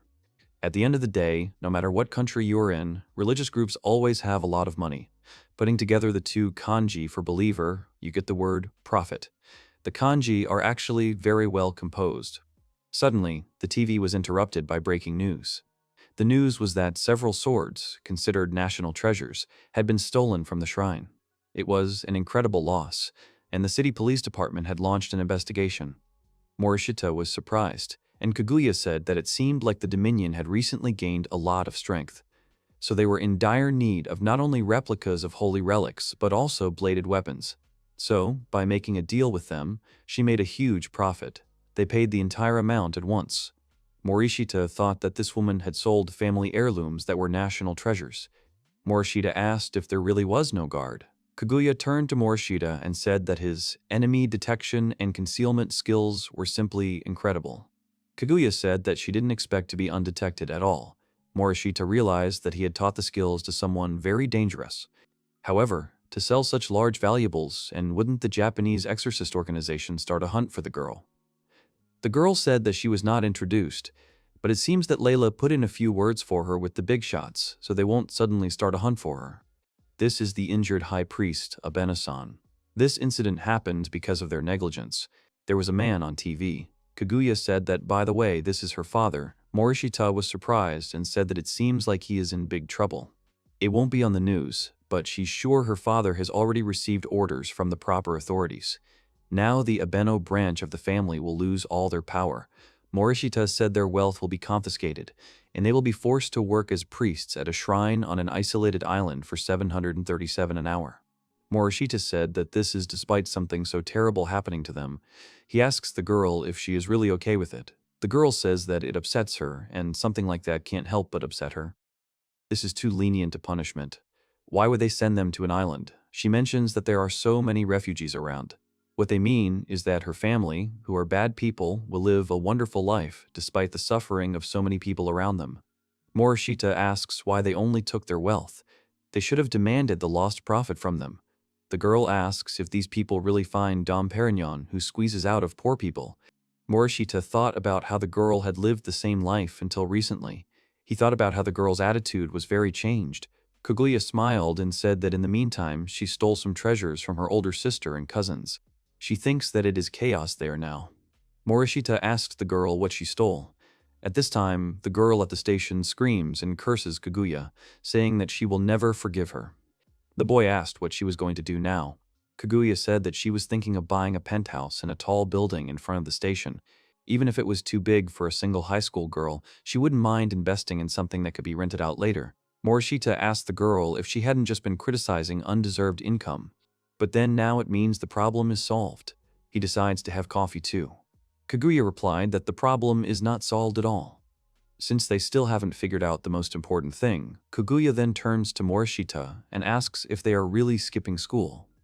The boy is surprised and asks the girl what she means. Kaguya tells the boy that they are going to the coast together right now. Morishita doesn't understand what the girl means. After a while, they get off at the station, and a wonderful view of the sandy seashore opens up before the children. Kaguya calls Morishita and asks him what his favorite dish is. Morishita hesitates, but Kaguya asks him to name dishes other than the ones his mother would cook for him. Morishita says he likes ramen. Kaguya said that she also likes ramen. She suggests that the boy in this case go to a super popular restaurant next time. Morishita agrees with the girl. They sit and admire the sea.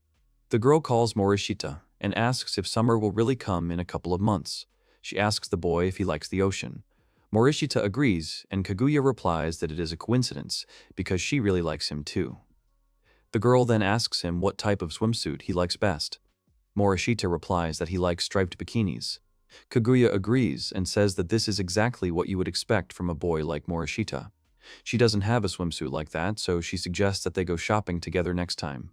Morishita is surprised and tells the girl that he is imagining things, or that she has been acting a little strange lately. Kaguya asks the boy why he thinks so. After all, she and the boy are friends, so skipping school to go to the ocean together or spending time together during summer vacation is something they should do. The boy agrees with her. Besides, they are quite close after all, and if you think about it, it has been like that lately. Kaguya then asks the boy, is he going to get a wife in the future? The boy answers that it is better to have a wife than to be alone. Girl asked, what if he was in for the cliched development of events when his wife asks if he wants to take a bath or have dinner? Morishita asks why the girl is even saying that. Morishita replied that he would agree. Kaguya replied that she would too, and then suggested that, in that case, next time they should buy only things. Morishita asked the girl to wait. Morishita asked Kaguya what she meant. Kaguya was surprised and said that she was talking about that very thing. Morishita said that was the question and asked why the girl was talking about something like that. Kaguya thinks she is a stunning girl. The boy asked her why she is so proud of it. To be honest, the recent events have made her think. She asks the boy if he thinks that for someone who fights on the battlefield, one thing is a disadvantage. Morishita asks the girl if she really thinks so. If they had lost that time, she would now be more broken than the main character of a sex drama. She would be all wet and slimy. Morishita told the girl that she was describing everything too graphically. Kaguya agreed and said that in their society, the market only values girls as victims. Morishita asked what society the girl was talking about. Kaguya said that in this way she thought that she should lose her treasure. By the way, if she loses the treasure, she will change from a humble girl to the most powerful girl, but she doesn't understand if it will affect the strength of the effect. Morishita said that he has no idea what this girl is talking about. Kaguya asks if the boy really wants to part with his treasure as soon as possible. Morishita looked at the girl and started shouting, asking what the girl was talking about. The boy said that he would seem to be a surprisingly hopeless romantic, but he believed that his first time should be with the girl he loved. Morishita debated whether it was true that after his first time, his partner could be anyone. The boy said that was not what he meant. Be that as it may, he does not want to decide something like this with his partner and does so out of principle that he just happened to be at hand at the right time. Suddenly, Kaguya appears in front of the boy and slaps the boy's cheeks. She asks Morishita if he really thinks she would talk to him so casually about something like that. She says that she has an interesting body and a hot heart. If the treasure is taken away from her, she will become that same ordinary girl. The young man asks the girl how confident she is. Kaguya is embarrassed and says that, however, she is a hot girl. Morishita asks what the girl means. She wonders to the boy if he really still doesn't understand everything and if he really hasn't understood anything. She wonders if the boy is really some kind of cliché of their novel. Kaguya says that's enough, then she will tell the boy plainly. She runs straight to the sea and then sighs and shouts towards the sea for Morishita to become her boyfriend-fiancé. Morishita is embarrassed and asks the girl to wait, saying that he somehow did not understand her words at all. He asks about the friend-fiancé. Morishita is surprised. He doesn't understand what the girl is doing and whether she is serious. Then the girl turns to the boy and says that he really hates her. Morishita says that he does not hate her. Morishita thought that she was definitely not the girl he was looking for. At least that's what he thought, but they became close without even realizing it. Morishita said that in that case, he would definitely answer the girl seriously. He says that even if they start dating, they don't know anything about each other. That's why not start getting to know each other better as friends first? Kaguya says that the boy made her say such a thing, but at the same time he wants to remain ordinary friends. Morishita says that they are more than friends, less than lovers. Kaguya agrees and says that's enough for today. The girl then says that her right hand is lonely. Morishita asks if the girl is really asking to hold his hand. She says that they are more than friends. If so, shouldn't they hold hands? Then they hold hands. They walk through the city, and Morishita tells the girl that the station is on the other side. Kaguya replies that everything is fine, and they will only go one stop. They can walk this short distance holding hands. Kaguya then calls Morishita and says that she was betrayed by her father and older sister, and it was very sad. The boy says that it is definitely so. Even for such a family, the girl thought her heart would break, but she doesn't care anymore. After all, that day, in that place, the young man came for her, and now they walk hand in hand. That alone makes her happy. Even if she could start her life over again, and she had to go through the same betrayal again, she would probably go the same way for this moment. She can't trust them either, but that's how she truly feels. Besides, the words she was about to say to the boy would really never be heard by anyone else, even if she never repeated them again, so the boy had to listen carefully. Kaguya says that she is crazy about Morishita and loves him very, very much. After some time, the story turns to a girl named Murayama Toka. She is an ordinary high school girl who works as a baseball club manager and is a little concerned about her overly curvy figure. Her family circumstances, however, are anything but ordinary. Her father, an office worker, began investing in stocks when she was in elementary school. Initially, he used only his salary to trade, but then, to recoup his losses, he went headlong into trading. At first, everything went well. However, without realizing it, he spent all his savings and began borrowing from relatives, and when these bridges were burned, he borrowed at high interest rates. When even this was not enough, he borrowed money from moneylenders. Having reached the point of no return, his father committed a terrible act and, as if this grief alone was not enough, the family's misfortunes did not end there. A man came to their house and said that this was the way they should pay off their father's debts, because this was the natural order of things.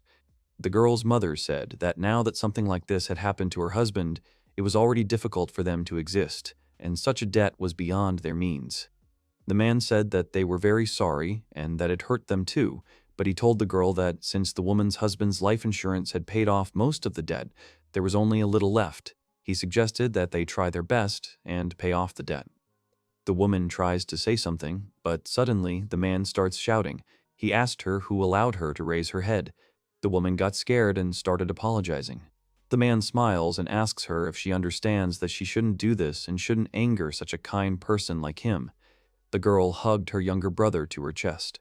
The woman's part-time job certainly won't be enough to pay off the rest of the debt, so he has great news for them. One of his friends owns an exclusive club, so her daughter can work off the debt there. The girl asked about the club. The man said that it was a club that provided services to gentlemen who preferred young women. So with such forms, and considering the age, it would be easy to pay off the debt. The man then laughs and says that after working there for 10 years, the girl will be able to pay off the entire debt. The woman replies that her daughter is still a high school student. The man replies that the woman still continues to resist. They can't do either this or that, so why do they continue to cause him problems? Club walks into the room. The man breaks a beautiful ceramic teapot and says that his hand slipped. The man with glasses called it bad luck and said that such incidents are inevitable, but you never know when an accident might happen to your loved ones. He can't guarantee them that something like this won't happen again to Madam or the girl's little brother. Toka gets scared and hugs the boy. The muscular man said that he had sweated quite a bit and then turned to the man with glasses and called him Big Brother. He said that since he was going to sell Toka anyway, he wouldn't mind if he tried her first. Toka was scared. A man with glasses asks a muscular man for a hockey stick for a second. The man gives him the stick, and the next moment the man with glasses swings at the muscular guy. He hits him on the head with a stick and says that even fools should think about what to say, because the madam's daughter hasn't even agreed yet. He turns to the girl and asks if it is true that she has not yet agreed. How can one call oneself a professional if he is going to sell her after using her? He asks the man if he really thinks that clients will be satisfied with her reluctant services after this. He doesn't want to tell her to pay off her damn dead father's debt before he does it. Everyone has to be responsible. It's all about customer satisfaction. The man asks him to stop. The man with glasses apologizes and says that it seems that their staff is not well trained. He calls them disgusting and says that these days everything can be solved with violence. He then suggests that they end their conversation here. However, their patience is not limitless either. They will wait until tomorrow, so he suggests that the girls think it over carefully. They will wait for good news. Then he says he completely forgot. He throws the envelope and says it's a symbolic memorial offering to them. Then he asks the man to take them home. After some time, Toka walked around the city and tried to understand how it came to this. She can't think about anything and doesn't want to think about anything. Until recently, she had a family and a boyfriend, and she considered herself the most ordinary, happy girl. Her boyfriend cheated on her, her father died, and starting tomorrow, she will not be making a living in the best way. The girl starts laughing nervously and asks why she is alive at all. Suddenly, the girl sees Morishita and Kaguya in front of her. Toka asks Morishita what he is doing in a place like this. Toka sees Kaguya and thinks that Morishita is with Abeno after all. At this time, Kaguya asks Morishita why the boy let go of her hand. The boy says that he did not do it on purpose. Toka thought, looking at Kaguya, that they were completely different. She was rich, so problems like hers did not concern her. Morishita turned to the head and asked if everything was okay with her. Suddenly, Toka noticed that she was crying. Kaguya asked if the girl was okay. Morishita replied that it was not and that he did not think so. Toka thought she knew that she would only cause him trouble, but if it was Morishita, then maybe he would help her. Toka falls to the ground and asks Morishita to help her. After some time, Morishita told her story and added that the men said that if she worked for 5 years, she would be able to pay off the rest of the debt. Morishita said that he understood everything, and they said that tomorrow the girl will have to give an answer. Suddenly, Kaguya sighs. Kaguya asks Morishita that this girl is really the same head of his class. Her face is average, and her shape is a bit absurd, but did all the useful substances go to her shape instead of her brain?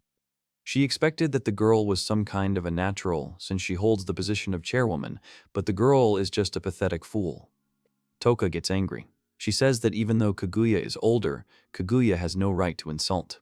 Kaguya turns to Morishita, saying that as far as she remembers, the boy's father works at a credit union. Then he should know better than this uniform girl. Morishita realized that the girl was covered in thorns. Morishita asked the leader when her father died. Toka replied that her father had died 2 months ago. Morishita asked if the girl knew what renunciation of inheritance was. The girl did not understand what the young man was talking about. Morishita replied that the girl's creditors, the so-called Yakuza member, said that the family had to pay off her father's debt. Toka agreed and said that, after all, one always had to pay one's debts. The young man replied that the girl was not obliged to do so. Toka was surprised. Morishita said that he wanted to say that the girl was not obligated to pay them a single yen. According to the law, the girl does not have to pay anything. The parent's debt is strictly defined by the contract between the parent and the creditor. The girl can file a lawsuit and get rid of the debt completely. There is a time frame for this, but the girl must have enough time. Toka reminded her of those men. Kaguya asked Toka to accept her condolences regarding her father. However, the girl does not deserve sympathy. She drove herself into a corner with her stupidity and weakness. She was greatly intimidated, and she stopped thinking, did not dare to ask anyone for help. The strong devour the weak, that's God's plan. It's an incredibly ordinary and boring scene that happens every day in the world. Morishita said that the girl is explaining it all wrong. Toka said that she understood. What she says about money, it all sounds strange. She is weak and stupid, but they are talking about the Yakuza. She asks what a high school girl can do against them. Everyone lives in awe of the powers that be. She asks if this is really wrong. Should she really be punished like this? Kaguya agrees and says that weakness is a sin in itself, and she does not deserve pity. Toka is surprised. Kaguya says that the girl also has teeth and nails. She could gouge out their eyes or bite off their noses, but still. However, if she remains the same, she will literally be eaten, or the girl wants it. Then Kaguya said that they would help her. Even though she says this, it is not because she feels sorry for the boy or has a special sense of justice. It just looks interesting, but she is only speaking for herself. Toka said it didn't matter how much the law was on their side, but what could they do against the crime syndicate? Morishita told the leader that everything was fine. He asks Toka where the Yakuza office is located. Toka gets scared and asks the boy if Morishita is really going there. Morishita says that they are going to have a little chat with them. Kaguya is also going there. After some time, they come to the Yakuza base. The man in glasses says that he only thought that the girl had already made up her mind and did not wait until tomorrow. But what does this all mean? Morishita said that it was as they said. According to the law, Moriyama would give up his right of inheritance. The man began to laugh and talk about the law, which greatly irritated Morishita. The man then tells Morishita that he has no idea where he got such superficial knowledge from, but the adult world is a terribly complicated place. It would be great if children didn't interfere with adults' debt agreements. Morishita asks which of these is superficial knowledge. The man says that the young man sees what else a high school student can have besides superficial knowledge. Kaguya turns to Morishita and says that, at the end of the day, he is still a creditor. He seems to be well aware of his illogicality, but he is not going to listen to them. Morishita agrees. The man says that he congratulates them because they were able to learn more about the adult world. If Moriyama pays his debt, everything will be resolved by mutual agreement and they will go their separate ways. Morishita says that they don't agree with that, and isn't it obvious? The man is surprised. Morishita says that they came to discuss everything in good faith. He asks if they could explain what he said wrong. The man with glasses tesked and asked what he had said wrong. The man threatened Morishita and told him not to come to the Yakuza office to make jokes, throwing out random phrases about laws that make you sleepy. They are a crime syndicate outside the law. Now they must hurry and run home while he is in a good mood. He prepared to smoke. Kaguya replied that she hated tobacco smoke and could the man please stop doing it. The man was surprised. He blows smoke directly at Kaguya. Morishita thinks that it is useless and whatever. He asks the man to resolve this peacefully. According to the law, the Murayama family will renounce the right of inheritance, and this outrageous case will not go to court. He suggests that the man do so and forget about everything. The man asks the children what they are doing. He turns back to them and says that they don't seem to be afraid of being Yakuza. Morishita thinks that he is a hero, and Kaguya is an exorcist. After all, there is no reason for them to be afraid of trash that is not even worthy of being called small fry. Morishita said that this is how they will solve everything. The man asked the children if they really underestimated them. Their business is based on image. If a crime syndicate were to go along with pathetic high school students, it would be a bad example. If they fell on their faces and sincerely apologized, they would let them go home unharmed. Kaguya starts laughing. She says that the crime syndicate is bullying the weak in such a miserable office. She asks the men if they are not mistaken. In crime syndicate terms, this family is a branch of a branch. Do they understand something like a fallen branch? And anyway, even in the case of a real crime syndicate, dozens of police officers with automatic rifles would have cut them down within 30 minutes. Not even the army would have had to intervene. They can't even be compared to a crime syndicate or even veterans of a war-torn country. She thinks they are armed with knives and guns at best, which is ridiculous. Without training, they can't defeat even the most ordinary police officer, having a status overshadowed by the real source of power called states. How can they even shamelessly call themselves some kind of power? The man asks the girl, what is the girl leading to then? Kaguya fixes her hair and says that she alone has enough to knock everything out of the men, so she asks them to attack. Morishita said that he thought so, and it couldn't be any other way. The man laughed and said that this lady was really crazy. He orders his charges to regret that the children regret that they were born, but she is a beautiful diamond, so they must not harm her. Kaguya smirks and says that she still hasn't given her name, but her name is Abeno. The man doesn't understand what Kaguya is talking about.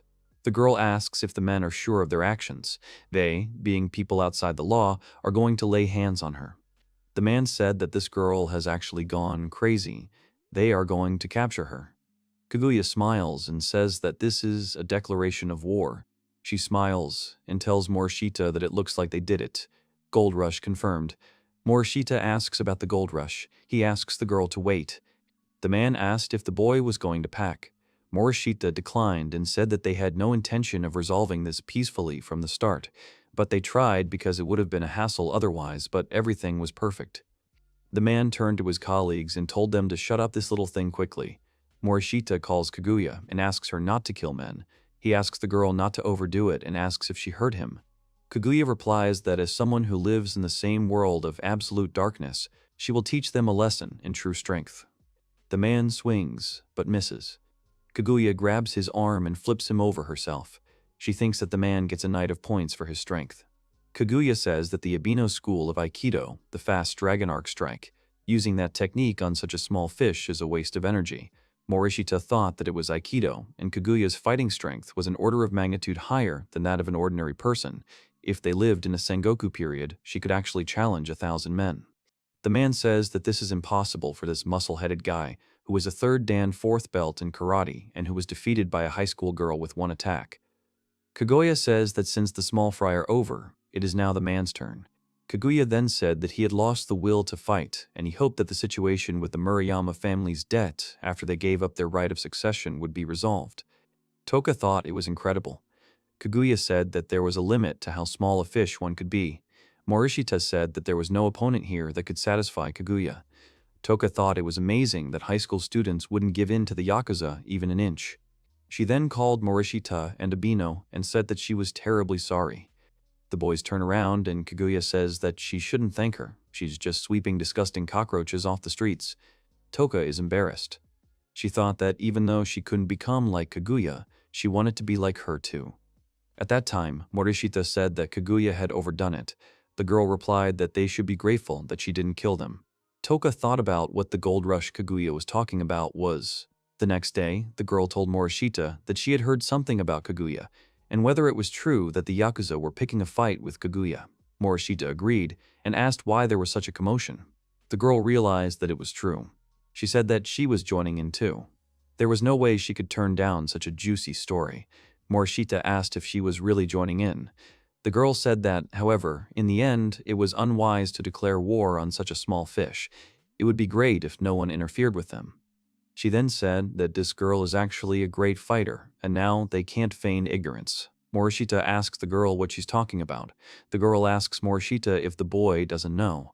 Morishita replies that's why he doesn't ask. Morishita realized that the skill, danger detection, was activated, and the enemy detection skill was activated. Everything turned out as he expected. Suddenly, the boy stood up, and the girl said that she was just explaining her get-rich-quick scheme. Morishita approached the leader and said that it actually happened. He was talking about the situation he told her about yesterday. Toka asked if everything was okay. It didn't matter how much of an expert Morishita was in Aikido. Morishita smiled and told Toka to leave everything to him. He put his hand on his hip and was very confident. At this time, the Yakuza came to Toka's house. They shouted at the girl's mother, asking if she was laughing at them by sending children to them. The woman did not understand what they were talking about. The man told her not to play the fool. They pushed her and then told her that you can't just take money from a big Yakuza boss and then get off easy by refusing your inheritance. The man swung his arm, but suddenly Morishita stopped his hand. The boy said that they were very predictable and how glad he was that they behaved exactly as he expected. The man said that this was the same guy, the one who did this to Shimabukuro. Morishita asked them what they were going to do now. If she just left, they wouldn't come after them. The men pulled out their guns and said that they weren't some errand boys either. Morishita scratched his forehead and said that if that's what they wanted, then he thought there was no need to let up. Morishita appears right behind him, who neutralizes the enemy. The second man also lunged towards Morishita, but he deftly dodged his knife attack and eliminated the attacker. Morishita looked at the third man and said there was one more. The man got scared and told the boy not to come closer. The next moment, he threw a knife towards him. Morishita managed to catch it with 2 fingers and said that the pro would have to use a knife on a high school boy. It was shameful. He then threw a knife, which pierced the criminal's leg. Morishita asked the screaming man if he knew that this was all in self-defense. He cuts off the hands and says that he now believes they have sorted everything out here. He would like to say so, but these men have made a real mess here. The next moment, the men got into a car and drove away a long way. Toka turned to Morishita and said that he was actually an Aikido master. Morishita agreed indifferently and said that he was glad that Toka was so naive. Morishita said that it only proved that the Yakuza attacked without caring about their reputation. Toka said what would they try now if their actions didn't work. Morishita said that as far as he could tell, that was the worst-case scenario. Then he said that this scenario is the worst, of course, only for the Yakuza. At this point, the muscular man said that he had to admit that he was very glad that he had such a strong body. The head of the Yakuza turned to Shimabukuro and asked if he had received any information from the guys they had sent to Murayama's house. The man replied that he had not received anything yet. The man said they had gathered some real bad guys. He thought they were enjoying themselves to the fullest. He said that in their day, the Yakuza who handled everything themselves were out of fashion. Did the man see that outsourcing was very important in their day? Suddenly, the muscular guy's pants vibrated as a bell rang. He says these are the guys they sent to Morishita. If you can't deal with a strong one, you just have to hit his family. He picks up the phone and asks how it went. The men ask if this is what they agreed on. It was supposed to be a normal person. Suddenly, they shouted about danger. The call went dead. At this time, Kaguya stood next to the men and said that the security of the high-class penthouse should be impregnable, but she believed that they had thrown their main forces at Morishita and the chairman's family.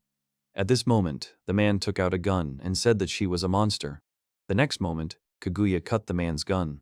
Kaguya turned around and asked the men if they really thought they could take her down with a gun. She added that they were underestimating her. The men were angry, but one of them realized that his legs were not moving at all. They looked down and saw that they were being held by some hands with sharp claws. The next moment, Kaguya struck down the men.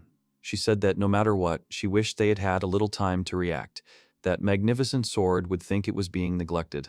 The muscular man was on the phone asking if the man could hear him. The Yakuza boss asked what was wrong, to which the man said he thought the boys were drunk or something. The man with glasses said he figured it was inevitable. Then the man said their food had arrived.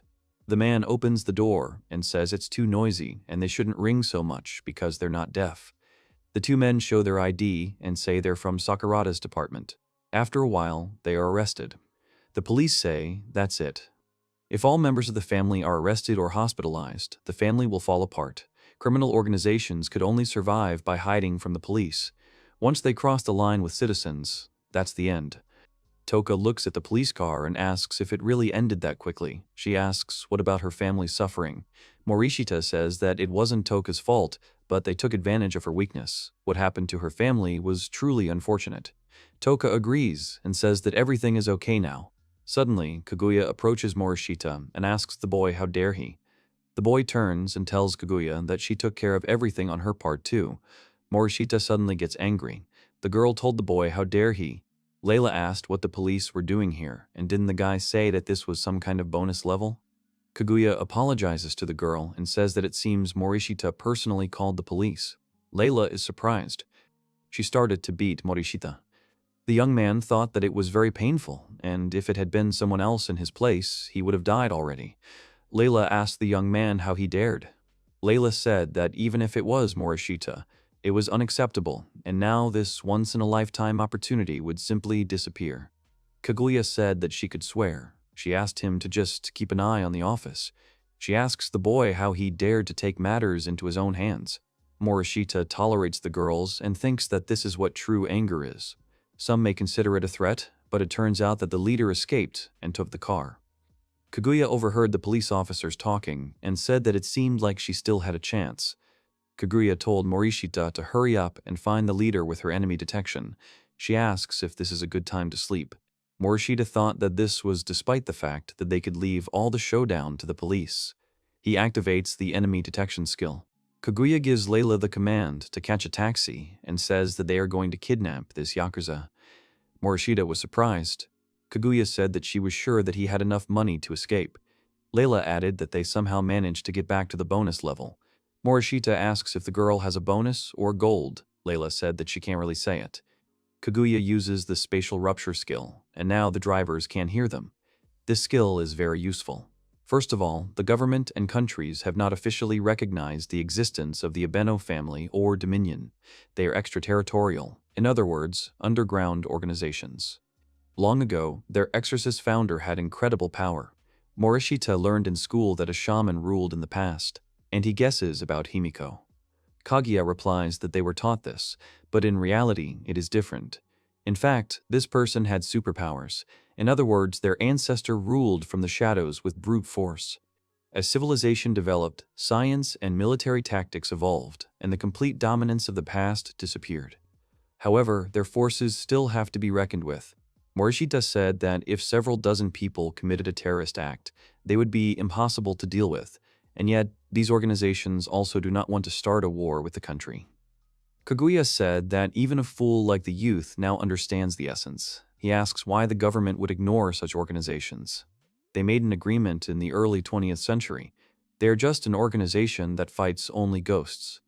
They do not show themselves in public, do not associate with politics, the government, or ordinary citizens unless absolutely necessary.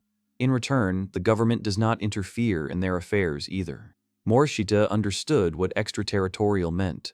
However, as you would expect, any reckless actions toward citizens will eventually land you in a high court. However, in the case of someone from the criminal world, the situation is completely different. And by different, it means that the decision is entirely up to them, including murder. Leila said that both sides had suffered great losses recently, so there was no argument. Morishita asks why this gold rush then. Kaguya asked if the boy lacked understanding. If murder was allowed, then extortion and theft were also perfectly legal. Besides, she had already worked from the shadows so that they could not say that they did not intend to fight them. But all these preparations were in vain, because the young man called the police. Morishita said that the girl's whispers were terrifying. Kaguya added that this Yakuza, who made a huge amount of money from illegal loans, he, being an exorcist and an ally of justice, cannot let them get away with it. Morishita said that Kaguya was an ally of justice. Leila said that their financial situation is difficult. The government does not support or finance. They cannot miss the opportunity to get rich quick. And the Vatican's budget is limited, so if you see money on the ground, pick it up.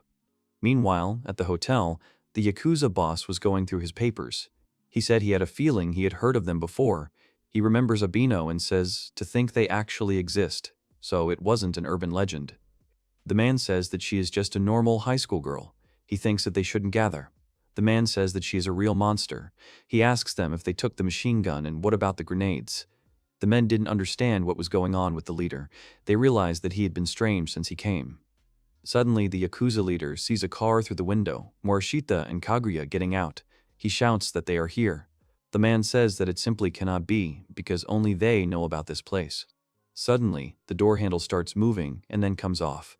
The men are scared. Morishita held the door handle in his hand and said that he had torn the handle off. Kaguya said that these guys would pay for everything, so the boy should not worry. The Yakuza leader told the man to open fire immediately.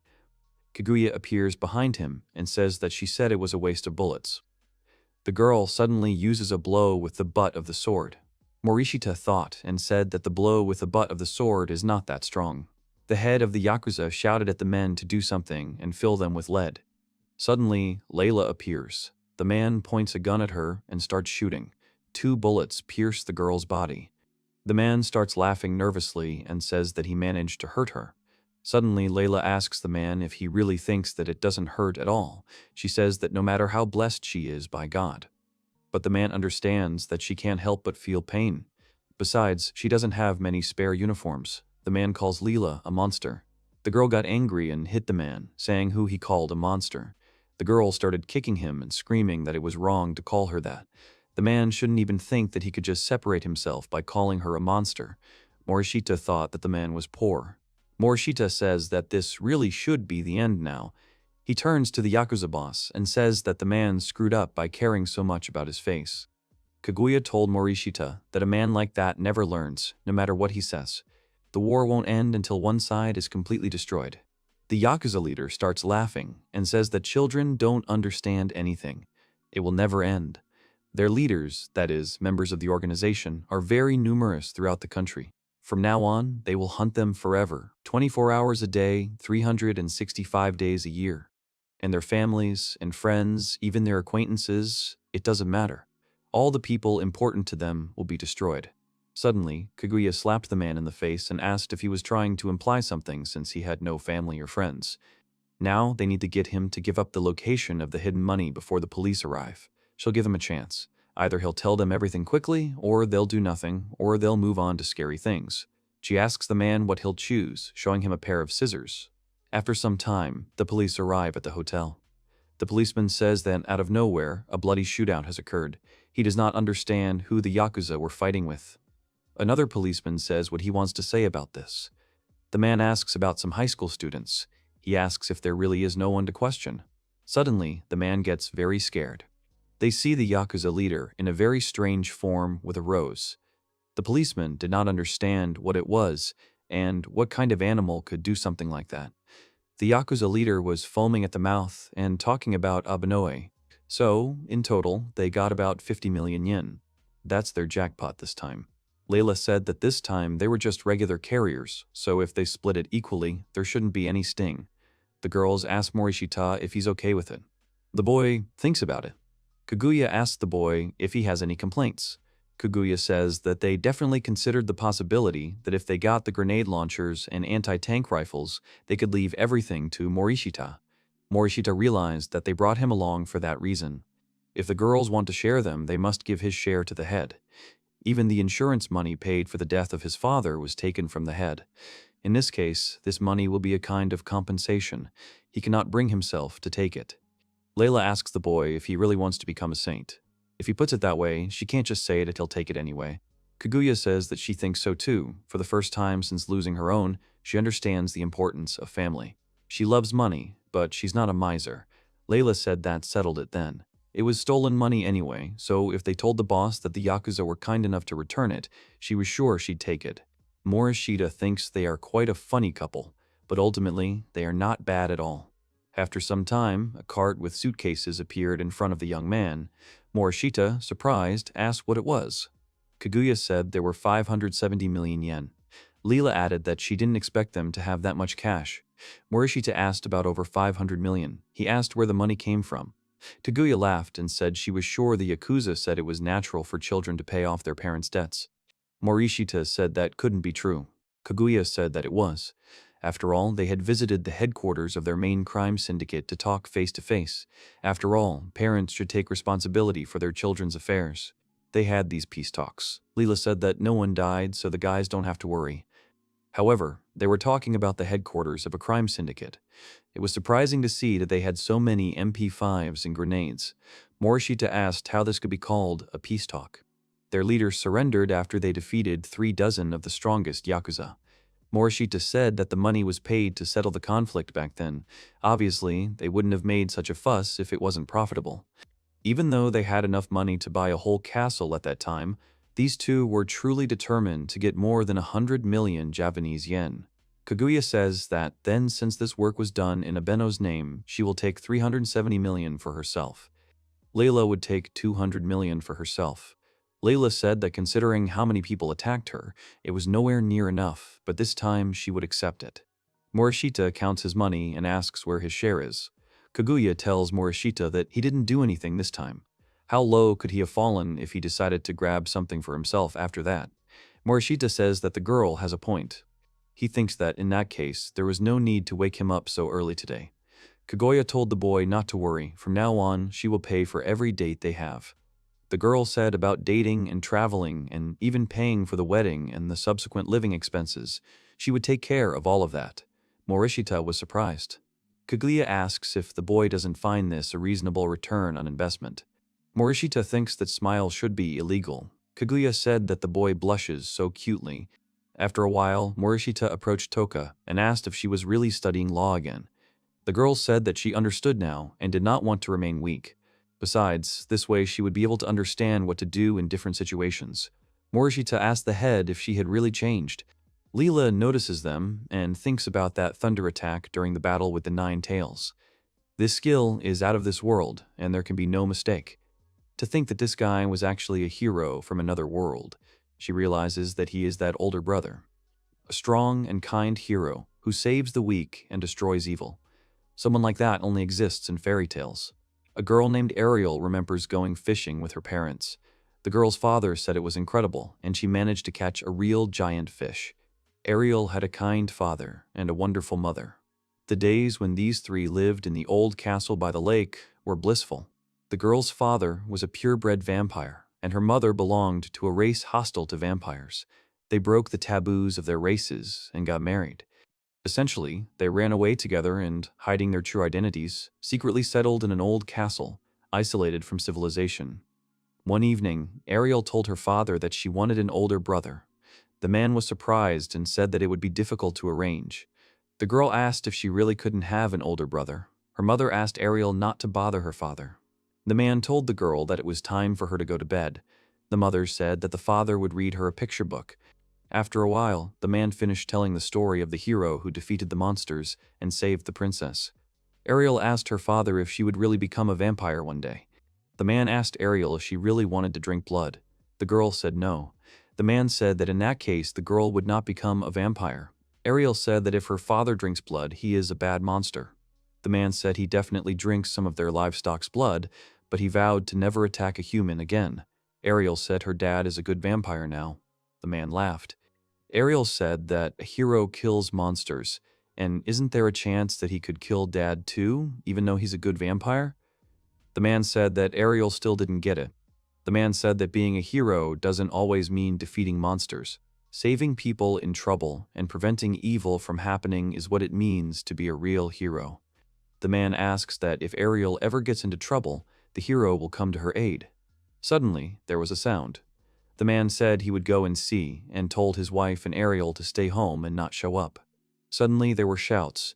The men said that to think that a man would take human form and hide in an old castle, they ordered him not to let down his guard. Ariel ran to the exit and called her father. She saw her father being pierced with spears and he himself taking the form of a vampire. The girl called for her father. One of the knights saw her and said that this was rare, and a child vampire ran out to them. The man took on human form and called Ariel, then told her to run. The knights realized that the vampire was still able to move. They used magic and started to destroy the vampire. The girl screamed and the knights gathered to catch her, and she would make a great souvenir. Suddenly, Ariel was grabbed by her mother and ran away. The knights realized that this must be the vampire's partner. They gathered to catch her. Suddenly, the woman had white wings, and people were surprised that she was an angel. To an angel mother who ran away with a vampire and a half-breed child. The way back to her hometown was closed, so they moved to a human city. The girl's mother got very sick there. The exiled mother had no choice but to sell herself to a show specializing in horrific monsters to earn money for food. She was eventually defiled by a demonic disease. The woman turned to Ariel and told the girl to listen carefully because this was incredibly important. The name Ariel means that the girl is an angel, so she must not tell anyone about it. And the power with which the girl, as an angel, was born, a blessing, must not be used under any circumstances. She asks the girl if she will fulfill this promise given to her mother. Ariel agrees. After some time, the woman dies. Ariel listened to the words that before the girl was taken under the wing of some other monster, they should lock the girl away in some concentration camp. She has monster blood in her, as if they would let such a parasite stay here. They have no idea when she might attack someone. In the end, some men got some money. The men said it wasn't enough to even cover the rent, but he figured it was better than letting the girl die in a roadside ditch. They see her wings and realize that this girl is also a half-breed. She can be given to some man with interesting inclinations. Eventually, they were loaded into a carriage. A girl with a pendant on her neck told Ariel that she had a very beautiful hairpin. The girl agreed. The girl then asked Ariel if she understood that if they told her to do something, then she just had to do it. Who knows what might happen otherwise? Ariel remembered her father's words when he said that if Ariel ever got into trouble, the hero would come to her aid.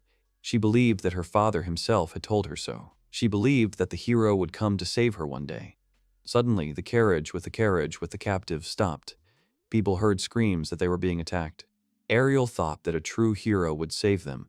Someone strong and kind would come and save them from hell. However, some men appeared who said that all the captives were useless, and unlike gold, they were too bulky, and then why didn't they get rid of 3 or 4? Ariel realized that such a person still had not come. After a while, the man held up a bloody necklace and said that the girl had already kicked the bucket. All that was required of her was to obediently hand over this piece of trash. He said that this time they were all useless, and they needed to hurry and get rid of the rest. He then turned to Ariel in the cage and said that he had worked so hard to prepare this food, and she hadn't even touched it. The man turned to his colleague and said that if he scratched the goods, he would be in trouble. The man replied that in that case only skin and bones would remain of the girl. She is so skinny that no one will want to take her, and aren't the costs of feeding her growing. We just need to finish her off and use her for meat. The man asked where they saw meat in her, and now she is definitely only good for soup. Ariel thought that she didn't care anymore and wanted to go to her mom and dad as soon as possible. Suddenly, people heard a sound. They did not understand what the guards were doing there. Suddenly, a young man appears in front of Ariel's cage and tells her that she seems to have had a terrible experience. He reaches out to her and asks if she is okay. The sorceress girl said that these 2 must have been the last ones. Speaking of which, was such a bandit group really worthy of an A-rank reward? The other girl said that it was just that they had become strong. Then they saw the girl and asked who she was. The boy said that she looked to be about 6 or 7 years old and was quite frail. This must mean that he had been stolen from the traders. The girl said that she healed the girl, but she does not respond even if she tries to talk to her. The witch girl approaches Ariel. She says this condition is called shock. She thinks she experienced incredible pain for someone so young. Then the girl says that this is very interesting and this girl is half vampire. The boy said that she is half vampire. Of course, they feel sorry for her, but frankly, they won't be able to take care of her during the trip. From now on, they will meet a huge number of children passing by. So if they were to help each of them, they would not be able to fight the demon lord's army. The youth said that this was a correct point. The boy takes the girl in his arms. Ariel thinks about the smell, and it is very warm. She remembers the smell of those times when she was happy. The young man asks if they can save the world if they can't even save one child. He won't lie and say that everything will be fine from now on. Chances are that they will only suffer more. Then he asks the girl if she wants to live. Ariel replies that she doesn't want to die. Ariel starts crying. The boy says that it is decided then. The sorceress girl is surprised and says that they are now heading to a sacred empire known for its hatred of monsters. They ask if the boy imagines what troubles await them if she brings a half-vampire there. The young man said that she was no different from a human, so everything would be fine. The girl says that no matter what, the boy is not going to listen to anything she says. Once they reach the Sacred Empire, they will leave her in the orphanage. After all, that is what one would expect from Daika. Ariel thought that heroes existed after all, but this guy's scent was so familiar and warm. If she had an older brother, she was sure he would be like this. The girl asks the boy if he will become her brother. After a while, the sorceress girl said that all countries are equally prejudiced against those with monster blood, but they are talking about a shelter in a terrible sacred empire. Ariel will not survive there. The girl asked the sorceress if she had promised to do this from the very beginning. The girl answered that in the end, feelings can change. Besides, she's a good girl, or rather, too good a girl, and she seems to be afraid of being abandoned. She believes, you could say, that she simply cannot turn a blind eye to it, being someone who has also gone through the ministry. The girl said that, if you think about it, something similar happened to the girl. The girl replied that there was no need to cry every time she mentioned this story. The boy said that Ariel just keeps clinging to her and calling him brother. He thinks that this is also part of the defense mechanism. She has lost too much and is trying to maintain a fragile balance by relying on someone else. The girl said that it was just like Daiki said. Even if it was stupid, she had a feeling that they would be sacrificing the purpose of what they were fighting for if they abandoned this girl. The girl said that if she is Daiki's younger sister, then she is also her younger sister, so she asks the boy to spoil her more. Daiki said it was a bit embarrassing. The girl added that he should act like an older brother. The magician girl said that the little sister sounded pretty good. Then they all started laughing. Ariel heard them, and she was happy. After some time, the detachment was in the mountains. The girl asked Daiki if they had really decided to go down this path. Daiki agreed. The mage girl said that they can't fly while the demon lord's army controls the skies. But despite this, there are ways around this cliff. Moreover, an earth god lives in this gorge. Earth god is an ancient earth dragon. Although it is weaker than the ancient flame dragon, which has already suffered a crushing defeat, it is still an incredibly dangerous opponent. Daiki says that with the demon lord's army invading, humanity has a very narrow window to counterattack. They don't have time to level up by hunting weaklings. Besides, they are no longer who they used to be. The blonde girl said that they had been through serious training since then. Daiki replied that he himself had no idea what he could handle, but he had done his best. Besides, if they couldn't win even here, they wouldn't stand a chance against the demon lord anyway. The girls agreed that given their current condition, everything would be fine. Daiki said that it seemed like he decided to show himself. An earth god, an ancient earth dragon, appeared before the squad. The boys prepared for battle. The little girl is sitting. She held the rock with both hands. She thought that Daiki was like the hero she heard about in fairy tales. The main character protected Ariel from a giant scary monster. The girl thinks that the very breath of this creature shakes the earth. She wonders if her brother and the others will really have to fight something like that. The protagonist tells his allies that they need the same formation as always, and then he suggests that they fight at full strength from the very beginning, to which the girls actively agree. Daiki activates skills including lightning speed, perfect defense, divine power, god of war. The hero is very focused on the battle. The bespectacled sorceress performs a summoning, saying, "O spirit who controls the logic of the entire world," and then asks him to show his power to her in accordance with their pact. She uses the highest summoning magic. She summoned Prerobus. The monster above the magician girl lets out a menacing roar as the stones hit him. But the stones are flying at the heroes too. Daiki's second ally activates perfect defense. She asks to show her a shield, and she stands up for her friends, covering them with a magic shield. But the girl in glasses says that in the end, it's not that simple. After these words, the heroes notice how the monster is approaching, and also its breath begins to blaze. And then the merciless dragon directs its flames at the heroes. Everything is falling apart. Ariel screams in fear, and the second ally understands that her magical protection is crumbling, but with difficulty continues to hold it. Daiki notices this, and then throws himself straight into the flames, which greatly frightens and worries little Ariel. The hero manages to cover the monster's flame with his sword, and Daiki immediately asks if everything is okay. Ariel, in admiration, tells the hero that it's really cool that he was able to block the dragon's attack. The hero commands, telling everyone to return to formation. The girls respond with understanding, and everyone enters the battle again. At this moment, Ariel thinks that she has only heard about this in fairy tales, and he really is standing in front of her. The girl with glasses says that their support can only do part of the job, to which Daiki agrees and says that now it's all or nothing, since they have no choice what to do it. The protagonist activates his skills, lightning speed, divine power, god of war, and then he prepares to attack.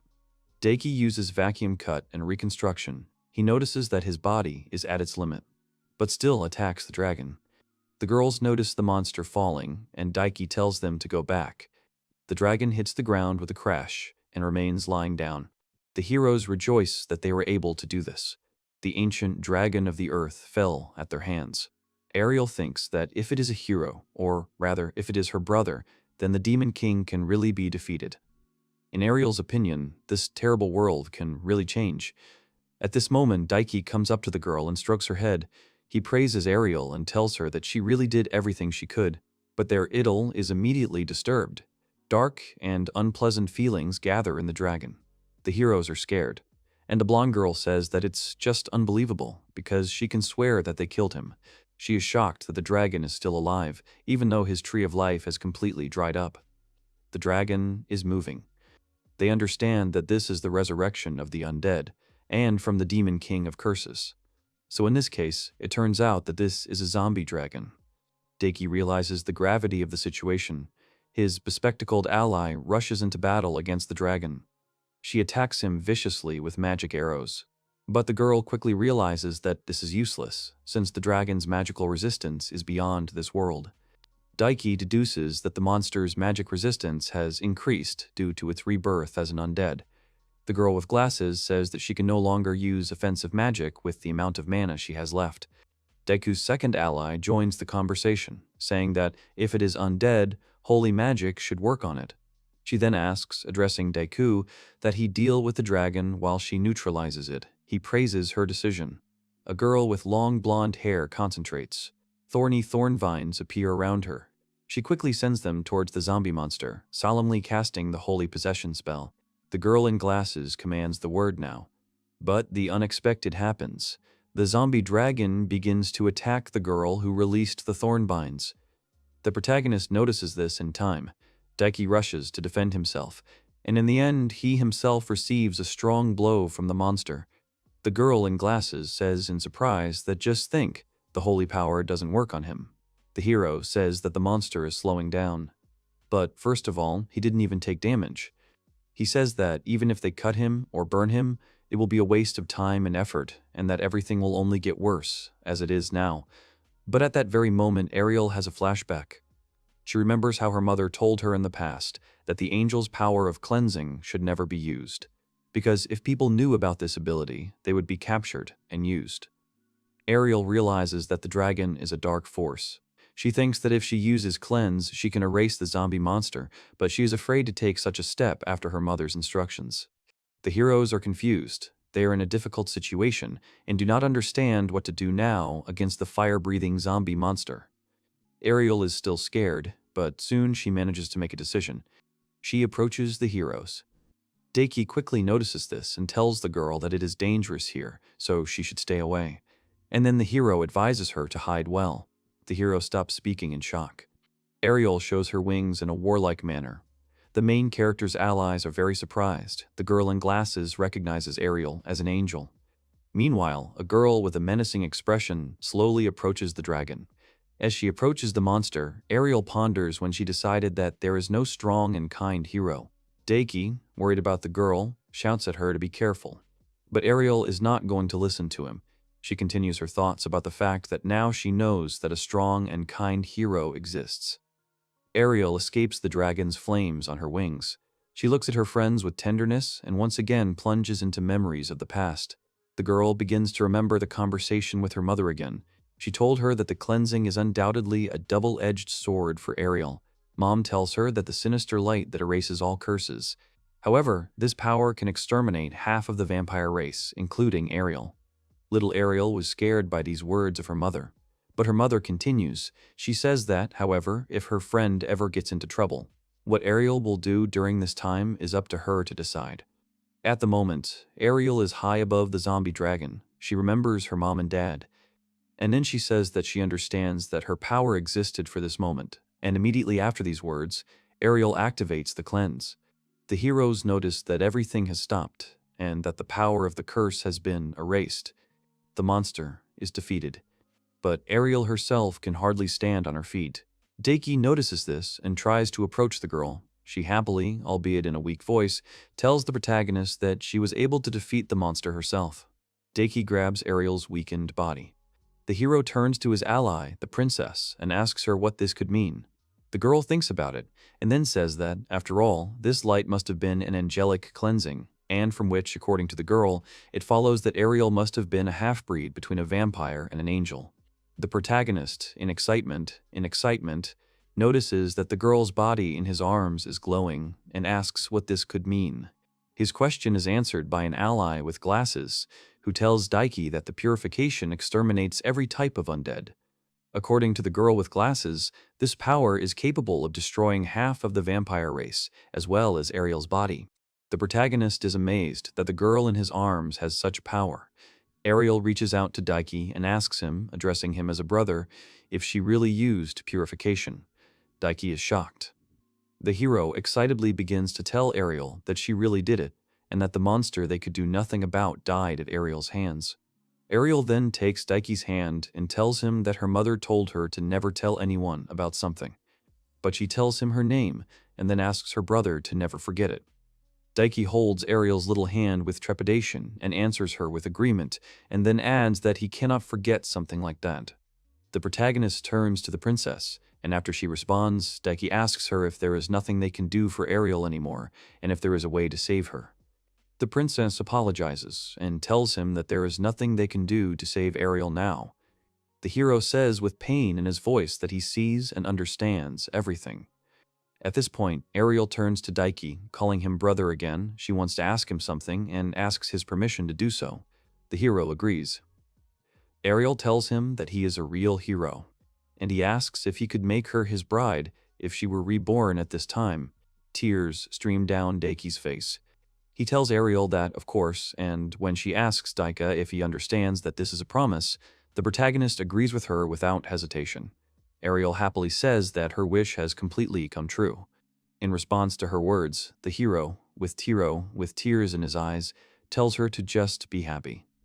And that once she is reborn, next time, she should, according to Daiki, do what she wants. He wants her to do whatever her heart desires, wants to take over this world. Ariel smiles sweetly at Daiki and tells him, again addressing him as his brother, that she understands, and then promises that next time she will be as selfish as she wants. Then, still in the hero's arms, Ariel tells him that her arms are also starting to disappear, and then says goodbye to Daiki. But he tells her that this is not goodbye. Daiki tells Ariel that this is not farewell, because when you break up with someone, you have to say that you will see each other again, since he will definitely see her soon as he goes there too. His allies also cry. Ariel reaches out her little hands to the hero, then kisses him tenderly on the cheek, goodbye, telling him that they will see each other again. She says that her brother's chest is warm, and then leaves gratefully. Ariel finds herself in some strange, empty space, and does not understand where she is. The space reasons that Ariel is a very intriguing case. The child of an angel and a vampire, according to the space, is a phenomenon that should not happen, and a saga that should not be possible. It says that Ariel, like the hero, is also a singularity. Ariel asks the space who it is. The space answers her, but Ariel cannot understand it and only clutches her head with her hands. It tells her that because of her causal connection, she must be reborn to compose a new tale about their causal singularity with the hero. She falls down. Ariel is shocked and scared. Something is happening to her in that space.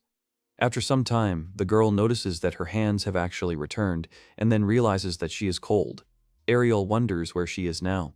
2 large fires are approaching her, and Ariel is surprised and doesn't understand what it is. It's a car with a man driving it.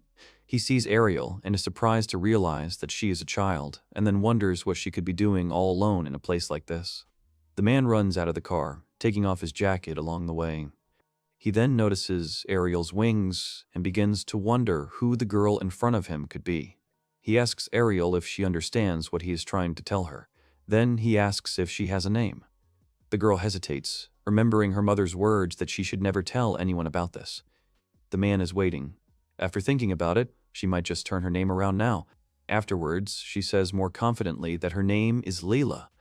Leila reflects on how it just so happened that she landed in Finland. She found herself in Northern Europe on 21st century Earth. In a world of science where monsters and magic officially do not exist, she was transported into the modern era. 10 years later, Leila, unfortunately, in her opinion, was recognized by the Vatican as a miracle for having gained wings. And now she lives her second life as Leila Sakaguchi. In this world, there are ghosts that are considered enemies of God, and she is the one who is supposed to be able to drive them away. And in addition to receiving specialized education, Leila was recruited into the Dominions, which is an unofficial ghost extermination organization. She spent more time in this world, which is in the prime of scientific development, than she did in the one she came from as Ariel, and Leila's childhood memories have also become considerably clouded. But even so, the image of her older brother remained in her memory. It was the only thing she could never forget.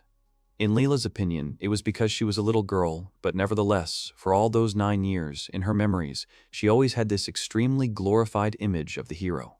And Leila never understood it until she witnessed the lightning of the legendary hero. She thinks about Morishita, saying that he is one of the cowards. She thinks that his image is completely different. Knowing this, Leila actually thinks that although she did not expect an emotional reunion, but to think that they might not even notice each other. She thinks it's a good thing she's grown up really graceful after all, and that she wouldn't blame him if he mistook her for someone else. After destroying the 9 tails, she wanted to ask the hero about many things, but in the end, it was not the right time for her to break the ice. And also that whole situation was connected with the fact that they didn't have time to talk alone. But Leila remembers well the promise given to her by the main character that he would take her as his bride. Although Leila thinks that if it wasn't just something a child said, it wouldn't have been treated so trivially. Leila wonders if Daiki will remember the girl he saved during his journey. She also wonders what would happen if he found out that she was the same Ariel. She shyly imagines the scene where Morishita tells her that it must be fate, and then she imagines him asking her to marry him. But finally, she can tell him that she had mixed thoughts, although she, frankly speaking, doesn't even know how to approach him. But she thinks that he would probably listen to her, since Leila believes that this is a really important topic. While in a nearly empty school classroom in the morning, the heroine thinks that Morishita should hurry up and come already, and then Leila starts to wonder if she's nervous. Leila hears a conversation between 2 guys. They are talking about something, pointing at the window, and then they start arguing. The girl, interested in such noise, looks out the window herself. An expression of shock froze on her face. She sees a dark-haired girl walking with Daiki, holding hands with him. Daiki asks his companion if he should hold her hand to go to school no matter what, to which the girl ironically answers the protagonist that he does not need to be modest simply because it is too great an honor for him. The kids in the class are shocked to hear if it's possible that these 2 are dating. Someone says that of course he thought that these 2 have been incredibly close lately, but that they could be dating is a shock. Morishita tells himself that Abeno Kaguya is not listening to him at all, even though he has told her more than once not to hold his hand in public. He thinks that they have struck again. The hero is called. At this moment, Leila suddenly approaches Daiki. She tells him with a very menacing look that she has something important to tell him, and then she orders him to go up to the roof. Daiki hesitantly agrees, telling her in response, "Okay." When the hero goes up to the roof, the protagonist carefully asks Leila if he did something wrong, because he does not understand at all why she is angry with him. The heroine asks Daiki why again, and then asks him back why he held hands with Abeno Kaguya while walking to school with her. The hero is a little upset that Leila saw it. Daiki openly tells the girl across from him that he will explain it to her now, since it is not a secret. She and Senpai are now more than friends. And then Daiki adds that they are less than lovers, more than friends. Leila is very surprised by the words of the protagonist. She thinks that it must be just a joke, because in her memory there is a pure and untainted moment of farewell to the hero who once saved her. And then she wonders if the protagonist has forgotten his promise to marry her. In a state of amazement, Leila tells Daiki that she knows he is a hero who returned from another world. Morishita is amazed that she knew this, and then asks her where she heard about it. But Leila doesn't stop her speech. She tells the hero that he once saved a girl there, and then Leila asks him if that means anything to him. Daiki is upset and tells his interlocutor negatively because he doesn't know what she's talking about, so he can't tell her anything. Leila is very hurt by his words, so she angrily calls the protagonist names, telling him that he's a bad person. Leila runs away from Morishita, and he absolutely does not understand the reason for her actions and emotions. Leila continues to call Daiki names in her head. She thinks she is the only one who remembered the promise all this time, thinks she is the only one who was in high spirits. Leila ran out into the street, and standing in the rain in a crowd of oblivious passers-by, she thinks that for the hero, she is nobody. She stood. She blames herself for being naive and trusting. Leila reflects that she, too, worked hard in her own way in this world, despite having wings and fast regeneration, which only hindered her daily life. Leila understands that her fighting skills for the Dominions were also developed through rigorous training. She received special treatment due to being recognized as a miracle, which led to her receiving a lot of jealousy and envy from those around her. And even though Leila had to go through such a difficult experience, her promise to her big brother was still somewhere in her heart, allowing her to hold on until now.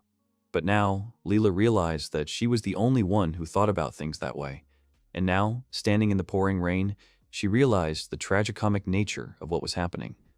And now Leila was brought back to the cruel reality by the fact that she forgot her bag. So now the girl understands that she won't even be able to return to her room. She looked at the school. Wiping the tears from her face, Leila thinks out loud that she wouldn't want people at school to see her like this. At that very moment, someone approaches Leila. It is Abeno Kaguya, she tells the girl who was soaking wet in the rain that she was just thinking about that. At that moment, she became curious about who it could be. Kaguya tells Leila that she thought the girl in front of her was some kind of tattered rag, since she looked like a complete mess. But according to Kaguya, it turns out that it was just a taller Leila Sakaguchi, and at this time, the girl with the umbrella smiles at her interlocutor Leila. At that very moment, Leila thinks that of all the people she could have met right now, she saw the one she least wanted to cross paths with. Leila dejectedly tells the girl across from her that she is definitely fine now, and then asks her if that is true, to which Kaguya responds questioningly. Leila, trying to hold on with all her might, tells Abeno that she is a loner who has no one to talk to when she is hurt. Her interlocutor tries to understand what happened to Leila. Eventually, Leila breaks down and tears start to flow from her eyes. She tells Kaguya that even though she can talk, Leila is so damn upset that Abeno is the only one she can think of. Kaguya, worried about Leila, tells her that it is really strange for her to see the heroine in such a depressed state, so Kaguya is now really interested in knowing what happened. And then the dark-haired girl asks Leila to tell her exactly what happened to her. After listening to Leila's entire story in the school hallway, Kaguya tells her that she understands and that she was able to grasp the essence of what was happening. She then adds that there were various shocking and unbearable moments in what Leila told her.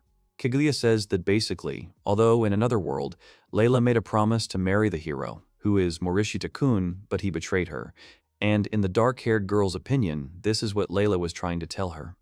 To which the narrator agrees, and in her upset feelings, she still repeats the words about the promise. And then Leila begins to get angry at the main character, calling him names. But suddenly, Kaguya starts laughing, and then asks her interlocutor if she is mentally retarded. These words shock and surprise Leila. Kaguya tells Leila that Morishita-kun is not only a stupid person who saves everyone, but also a very kind guy, and that helping people is Daiki's job.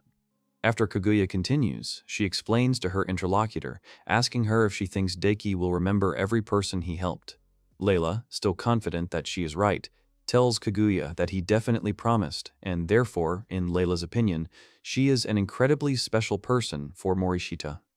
With a terrifyingly proud look, Kaguya tells Leila that she is not only mentally retarded, but also not very good as a human being. Leila is shocked by her words. But Kaguya does not back down from her words, even after her interlocutor asks her again. Kaguya says that when Daiki said that he would take Leila Ariel as his wife, it happened in her last moments. And that was a simple verbal promise that could allow the child to leave this life peacefully. Bringing up such a topic now and forcing Morishita to do so is a very bad thing.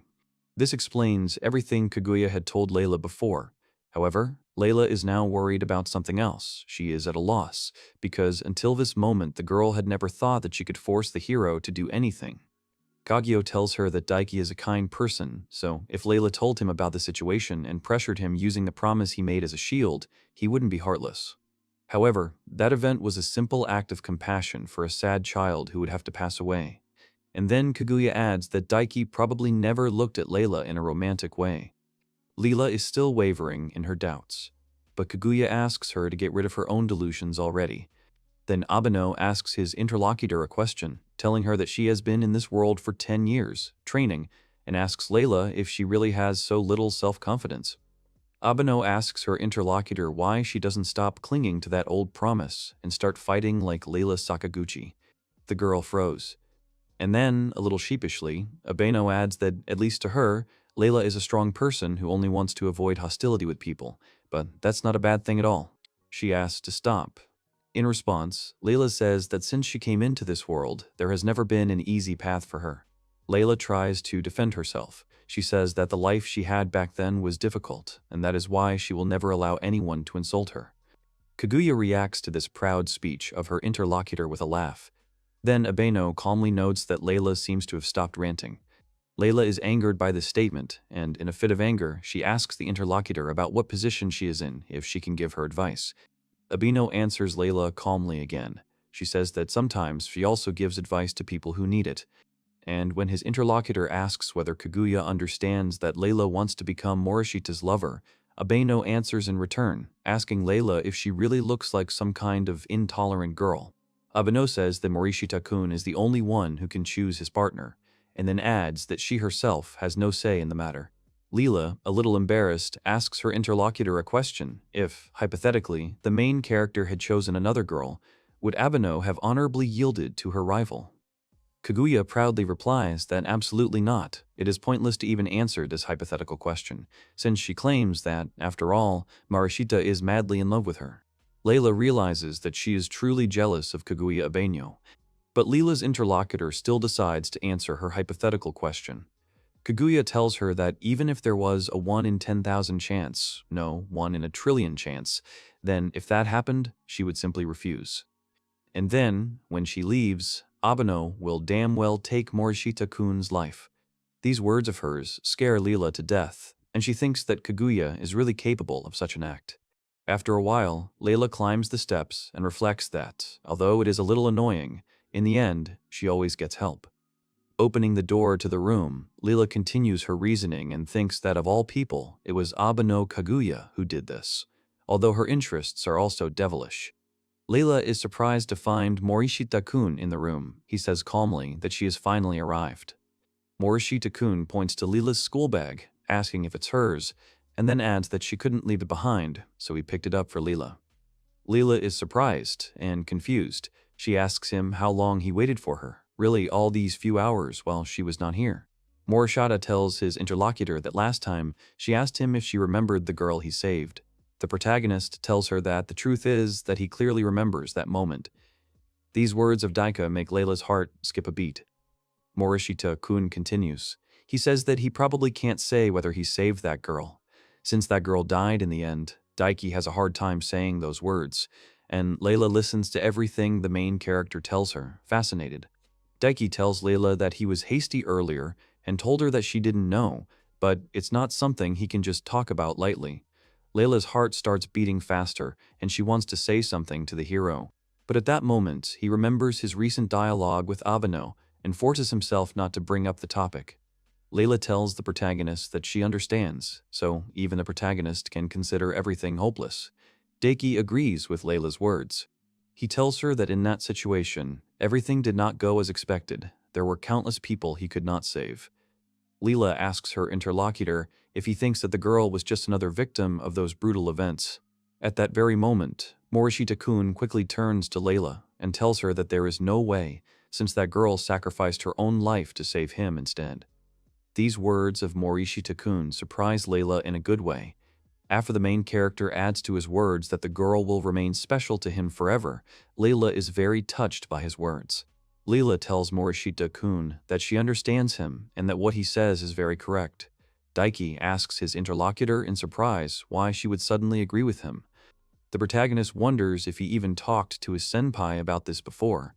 He wishes that Leila hadn't openly revealed this extremely secret information. Morishita-kun turns to Leila and tells her that it was a surprise nonetheless. Leila reacts to his words with a questioning expression. He tells his interlocutor that the girl had blonde hair and wings too. These words make Leila wonder if Daiki has paid attention to her. But at this point, Daiki ruins the atmosphere by laughingly saying that this is the only similarity between them. He says that the girl was obedient and charming in that way. These words shock Leila, so much so that she tries to refute Morishita's words, but stops in time, although this surprises Daiki. Leila reflects that what happened was not entirely because Kaguya told her not to do it, but because Leila herself does not want the hero to end up like Ariel, but like herself. Leila turns around sheepishly, taking her briefcase, and then tells the protagonist that she is grateful for the bag he brought her.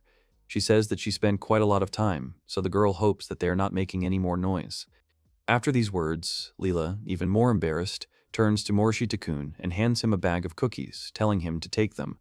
The protagonist, realizing that he is being given cookies, asks Leila if she really made them herself. Leila answers positively, then adds that she made them as a thank you. Morishita accepts the treat from the heroine's hands and tells her that if that's the case, then she shouldn't mind if he does it. And with that, Daiki unties the bag of cookies and tries one, and a slightly surprised Leila asks him how he likes them and whether the cookies taste good. To which Morishita-kun, with a bright smile on his face, tells Leila that the cookies taste great. Because of his smile, Leila remembers the hero and is a little embarrassed about it. Leila says that she is glad to hear his praise. Then she boldly states that she did not make the cookies because she wanted him to like them. She says that it is just a token of gratitude and asks Morishita-kun not to misunderstand her. At that moment, Daiki chokes on his cookie, which causes Leila to ask a strange question. He replies that it's nothing like that. It just seems like Leila actually feels like a heroine of a light novel. To which she counters that if he says that, then he's like a hero of a medieval RPG.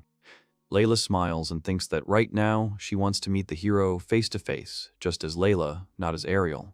She asks the protagonist if he wants a bento for lunch tomorrow. He replies negatively, then adds that he was just about to buy a bun at the convenience store. After Morishita's answer, Leila asks him if he would like to have lunch with her at the cafeteria then. He tells her of course, but then adds that she always follows him around to get him to buy her a bun. To which his interlocutor proudly tells Daiki that she doesn't actually force him to buy them for her. She says that he just needs to do it himself.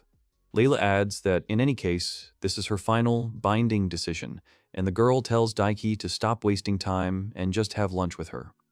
Daiki tells his interlocutor that this is the case. He asks her why she always acts so pompous. After all, that is not how you invite someone to dinner. To which Leila tells Morishita-kun that, after all, one person told her to continue living, doing whatever her heart desires. Daiki doesn't understand what they're talking about, and Leila tells him that it's already evening. So the girl, demonstratively turning away from Morishita-kun, tells him that she's heading home. But Leila remains standing. Daiki is surprised by her actions and asks his interlocutor if she wasn't heading home. Leila hums something under her breath in embarrassment, then holds out her hand for Morishita-kun to take. Daiki looks at this gesture, and then the guy says that it is impossible, asks Leila if she asks him to hold hands, and then quietly adds under his breath that this is not the case with everyone. After some thought, Morishita says that he doesn't seem to have a choice, so he takes Leila's outstretched hand in his own. A moment later, Daiki tells Leila that she is squeezing his hand too hard. But this didn't bother the girl at all. She smiled and told Daiki that it would be better this way. Leila thinks that this is just what she needs. She holds his hand so tightly that she won't let him leave her. Then Leila repeats in her head with even more certainty, she will not let Daiki leave her again. At this very moment, at some airport, someone asks what the hell this is. It was an airport employee, and he was looking at the suitcase at customs and asking if there was a loaded weapon in there. Other employees question the owner of the suitcase. They ask her about some special expedition and then offer her sincere apologies. The girl sighs in disappointment and says that she is wasting her time here and then takes off her glasses from her face. And then this same girl with a scar on her face says that this country is their next battlefield. Good. Morishita sits at home. He tells himself with a sigh that he is broken. Now Daiki completely forgets everything after not doing research for 3 years. He wonders if there is still any need for him to study. After all, as long as he has superpowers, only the sky is his limit. Now he understands that, to be precise, he doesn't have anything significant like a dream or life goals. Daiki just wants to experience everyday pleasures normally. And in that case, he thinks that he would still like to go to university and go to parties. And that means that Daiki still has no choice but to study normally. Daiki stretches in his chair and then decides to look out the window. He notices a girl changing clothes in the house next door. Morishita thinks about how he was sure the house across the street was empty, and then wonders who could have moved in there. And when the girl who is changing turns around, Daiki is surprised to see Leila standing in the window, and he begins to wonder why he sees her there. Leila, terribly embarrassed, closes herself off and starts accusing Daiki of spying on her and calling him a bad person. But the protagonist tells her that he saw the girl by accident when he simply opened the curtains. And besides, he tells Leila that it should be her fault for changing clothes with the window open. But Leila is not reassured by her interlocutor's words, so she, with words about Daiki not wasting air in vain, flies into his window in only her underwear and kicks him in the face. Daiki is shocked by the heroine's actions, but the girl doesn't care about his reaction now. She just hits the main character with all her might, telling him that even if it is him, such a thing is unacceptable. Morishita asks the heroine to stop, or at least stop sitting on it like that. And only now does Leila realize what she has done. The girl's already embarrassed face becomes even redder. And she starts screaming and calling Morishita names. He asks her to stop doing it. Leila sits on Daiki's bed, wearing his sweater. And he starts asking the heroine, telling Leila why she started changing clothes in the neighboring house. To which the girl calmly answers that it is obvious, because it is her house. Daiki is very surprised by these words of the heroine, to which the girl replies that, in the end, she simply cannot live in a hotel forever. She says that, you see, from now on she has to make a lot of preparations. At this moment, Leila's speech is interrupted by a call from Daiki's phone. The protagonist, a little scared, tells the heroine that it is Abeno-senpai and then adds that it is so late, wondering why the girl is calling him at such an hour. At this point, Leila tells her interlocutor that Abeno Kaguya seems to have really tricked him, to which Daiki calls Leila stupid and then tells her that it's not what she thought. Daiki thinks intently that it has already been 10 minutes since he picked up the phone. He thinks that Abeno is already on his way to his house. And Abeno Kaguya is indeed running towards Daiki's house as fast as she can. Morishita says that they can't get away with the situation, so he insists that Leila hurry up and go back to her own house. Leila asks what's going on. Daiki says that if Abeno saw Leila in his room like this, they would get into trouble. Right from the pole next to the house, an enraged Kaguya Abeno looks out the window. Her appearance terrifies both Daiki and Leila. Taking out a small knife from its sheath, Kaguya, still sitting on the pole, menacingly greets Morishita-kun and Leila Sakaguchi. She menacingly asks the couple in the window about how they seem to have become quite close without her, Abeno, knowing about it. The next day, Morishita comes to class. He thinks out loud about how yesterday was really terrible. He managed to survive since he was with Leila, but he thinks that Kaguya definitely came with a thirst for blood. He thinks that the two looked like wild animals while they were fighting. And yet, the protagonist became curious about how Leila managed to calm down her senpai after that. He sends a message on his phone, which says that it was his mistake and that he regrets what he did. Morishita-kun enters the classroom and sees the boys gathered in a crowd, discussing something. He is surprised by this, so he approaches a group of kids and asks them what happened. They greet him briefly and then share rumors that their class teacher has suddenly changed. And when Daiki asks how this happened, he is told that who knows, and it was obviously a sudden decision. But then the boys express a wish that their teacher would be a young woman. After some time, quite abruptly, a young woman does indeed enter the classroom. She begins to write her name on the board, with the words that from today on, she will be their class teacher. The girl who was at the airport with a gun earlier introduces herself to the kids in the class as Tanaka Hanako. She then tells the kids in the class that she wants to get along with them, calling them brats. The kids in the class are extremely shocked by the teacher's behavior. The guys start discussing the situation, saying that her name is Tanaka, but she has blonde hair. And then someone suggests that she is cosplaying to fit in with the class. And some guy comments on how she is insanely hot, so everything is fine, and after these words, adds welcome. Afterwards, the teacher is asked where she was born. She repeats the question and then says that her home is in Aomori. The boys think that this is definitely a lie. The protagonist muses that he has a bad feeling about the new teacher. He thinks that Tanaka must be on the same spectrum as Senpai and Leila.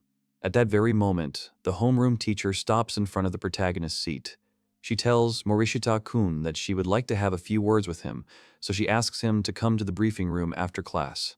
After his address, the teacher notices Leila out of the corner of his eye. The girl is a little surprised and interested. At that very moment, the guys pounce on Daiki with questions about why it's always him. After school, the protagonist actually comes to the briefing room. He tells Tanaka that she wanted to talk to him. When Tanaka stands before Morishita, he realizes that she is huge in every sense.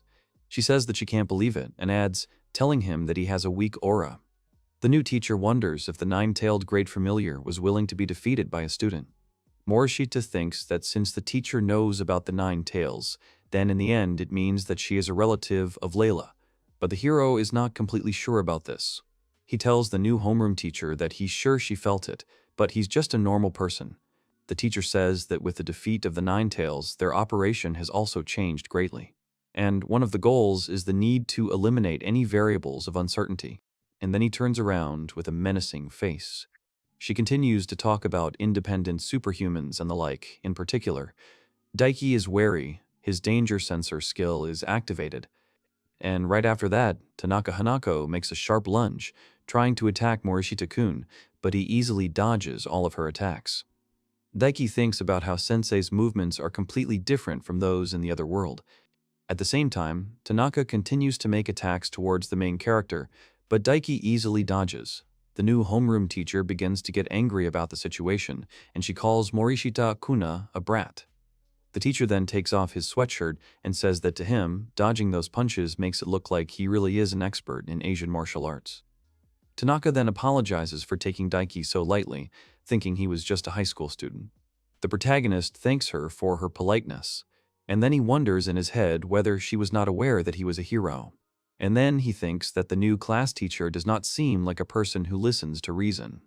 At the same moment, Tanaka tells Morishita that from now on, she will take him seriously.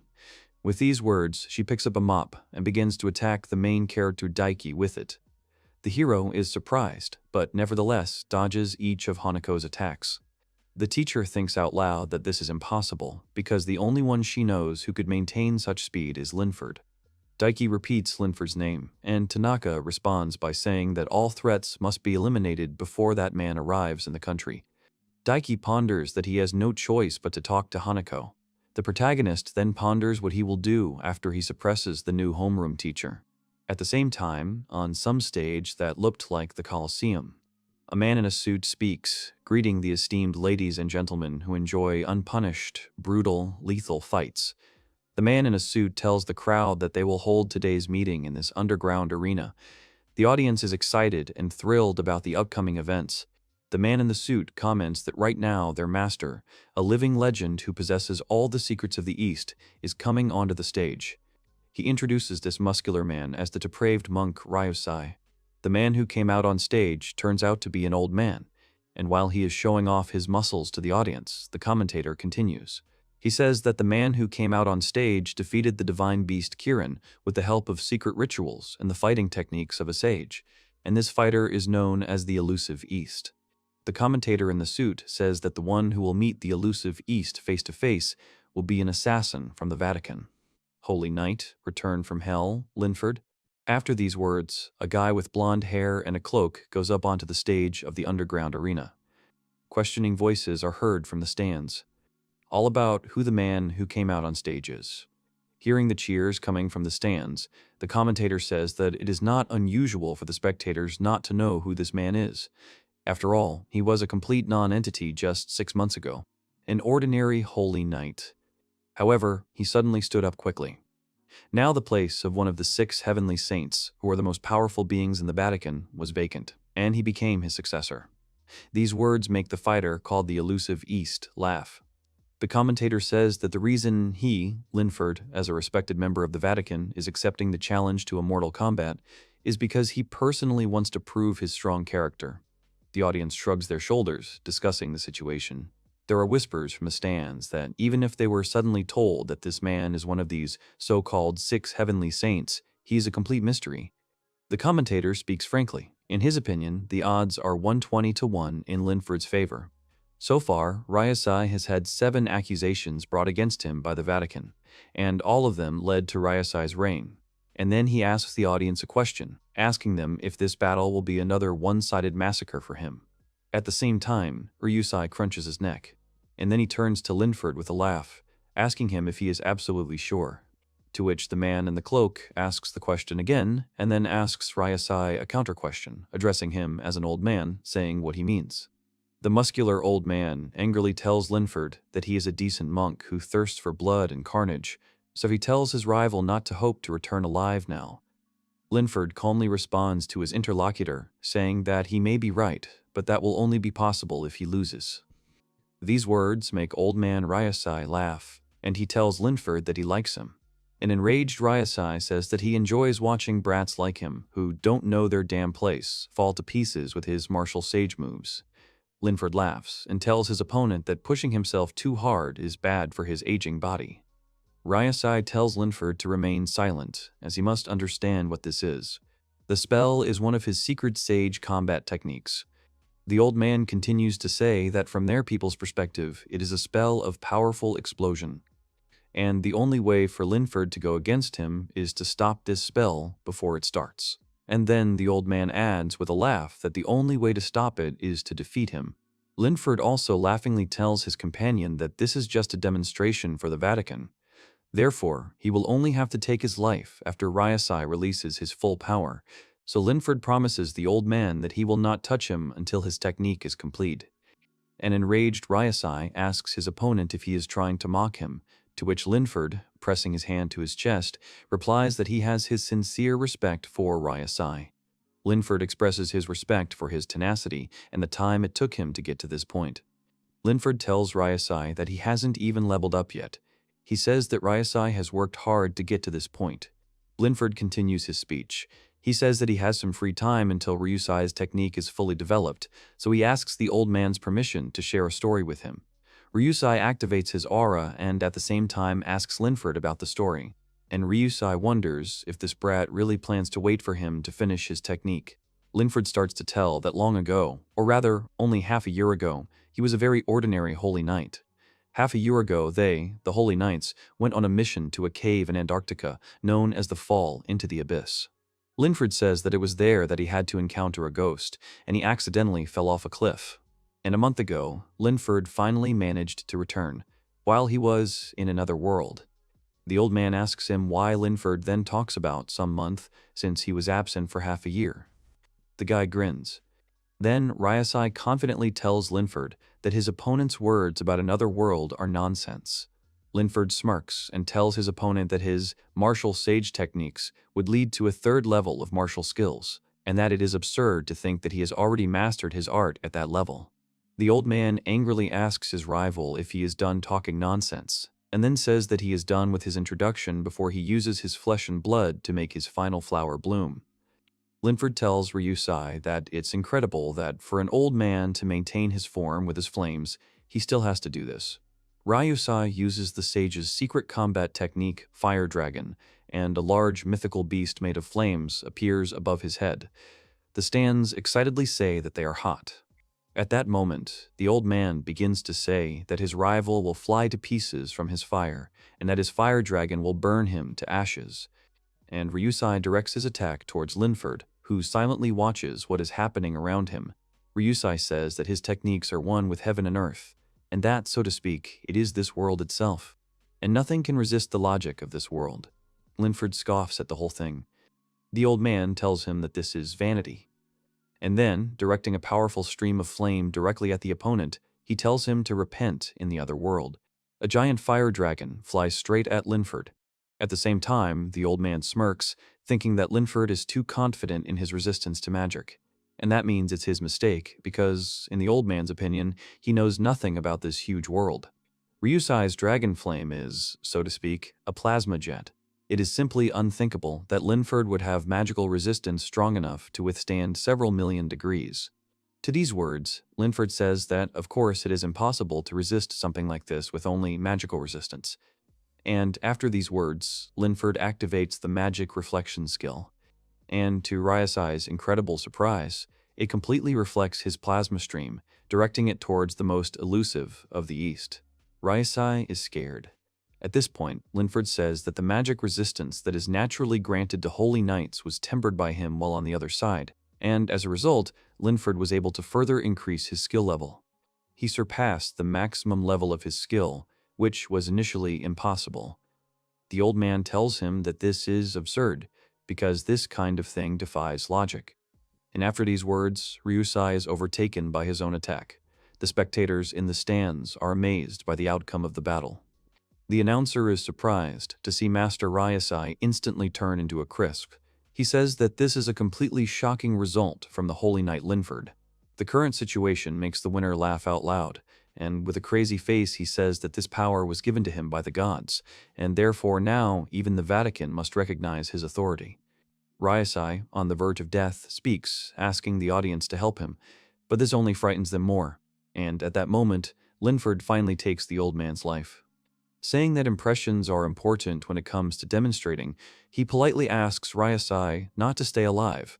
Linford shows disrespect to the deceased by stamping on him with his foot, and says that of course there is no one in the world who could resist the laws of the gods and the logic of this world.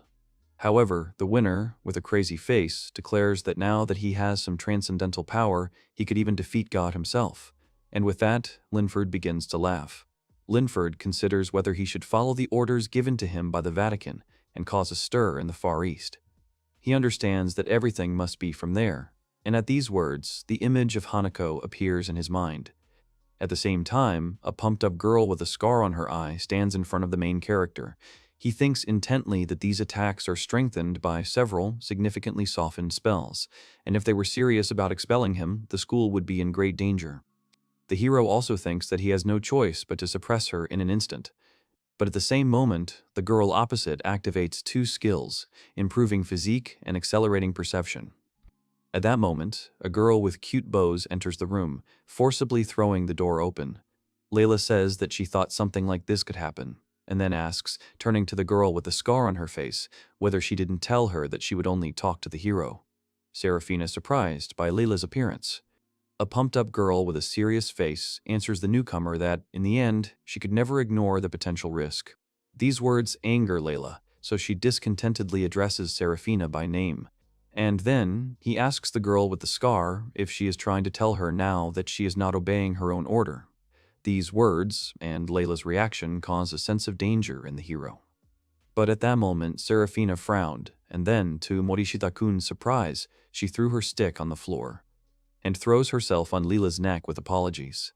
And then she asks her mistress if she could have thought that Seraphina would ever be able to resist the order of her princess. Leila asks not to cling to her, but she does not hear, as she only admires the aroma of her mistress.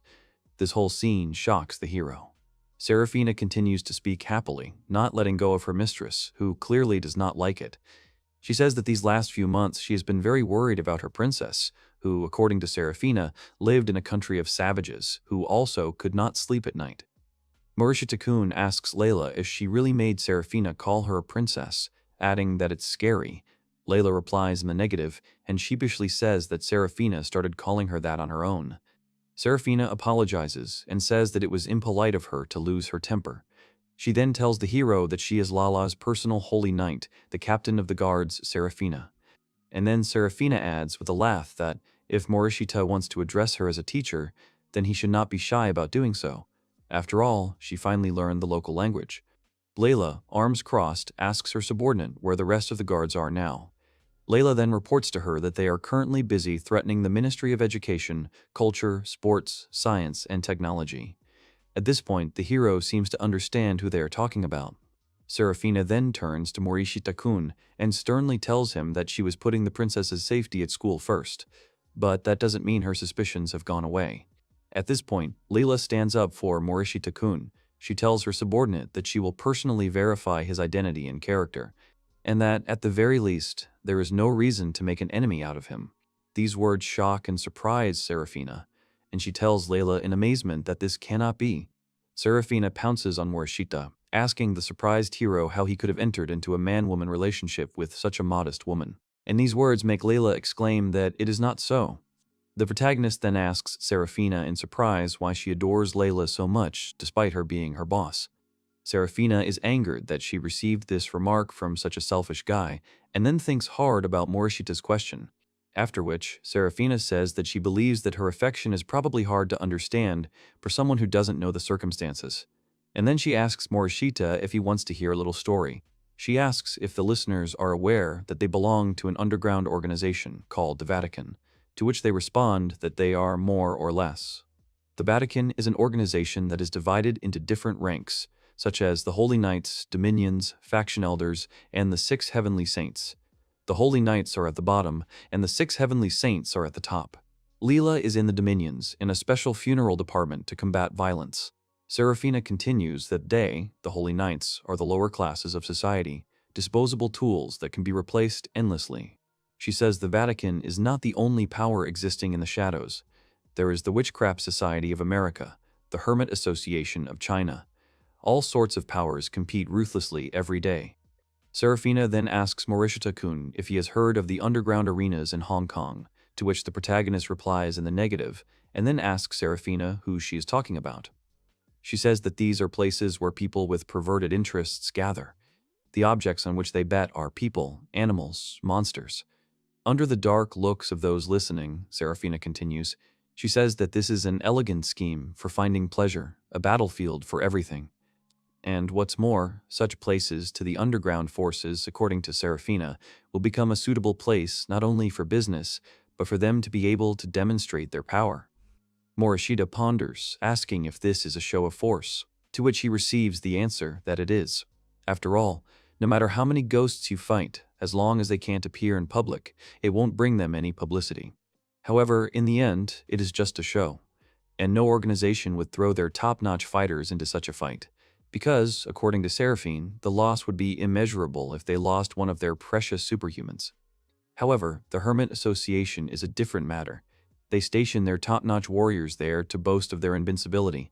Serafina says that they want to demonstrate their power in Hong Kong, which is completely under their control. However, the Vatican is clearly bored. Finishing her story, Serafina says that in this way, sometimes the Vatican throws its newbies into the Association of Hermits. Morishita-kun says that the hermits, whoever they are strong opponents, to which the new homeroom teacher replies that even if they lose, there is no loss. For them, if by some super rare chance they were to defeat them, it would be a great success for their organization. Serafina says that these types of games also appeal to their viewers as they result in big bets and huge profits for the arena, which makes everyone happy. Serafina, smiling, says that besides them, the Holy Knights, who fight for real, some terrible chimeric creature lets out a roar. Serafina once had to fight the monster Manticore and got a scar on her face. It was just a performance, a warm-up for the main event, and their only intention was death. Their organization used the humble Holy Knights as tools to gain the right to challenge the hermits. At the time, Manticore was too much of a foe for Serafina to handle. All the audience could do was watch as she was destroyed right in front of them. However, at that moment, a miracle fell from the heavens right in front of Serafina. It was Leila who stood in the monster's way. She said it was so terrible to be forced to fight and then lose your life. And, spreading her wings, the little girl said that this was unforgivable and that she would put an end to it. Cries are heard from the stands about whether this is the girl who was hailed as a miracle. At the same time, the organizers understand that they will receive many complaints from the Vatican if the miracle loses its life here. Therefore, the arena chooses to stop the fight, and thus they are given back the life they were supposed to lose. And already at the present moment, Serafina says that the princess has really been neat and nice for a long time, and she is kind at heart. Yes, she is an angel in the flesh. Leila reacts to his praise with a little embarrassment. Morishita tries to refute Serafina's flattering statements. He says that Leila talked to her classmates like slaves today, which was the very personification of an arrogant person. At these words, Serafina becomes aggressive and asks the hero if he, the son of a dog, is trying to mock the princess. Leila tells Serafina that she actually already asked her to stop calling her a princess, to which she is answered with disagreement, saying that a princess is a princess for the guardians. Leila asks Serafina to stop lying to her. The protagonist watches what is happening with an irritated and tired look. After a short while, Morishita tells Serafina that he has realized what kind of relationship he has with Leila. He then asks why Serafina decided to pretend to be a teacher at this school. Serafina replies that she has said this before, but their mission changed after the destruction of the Ninetales.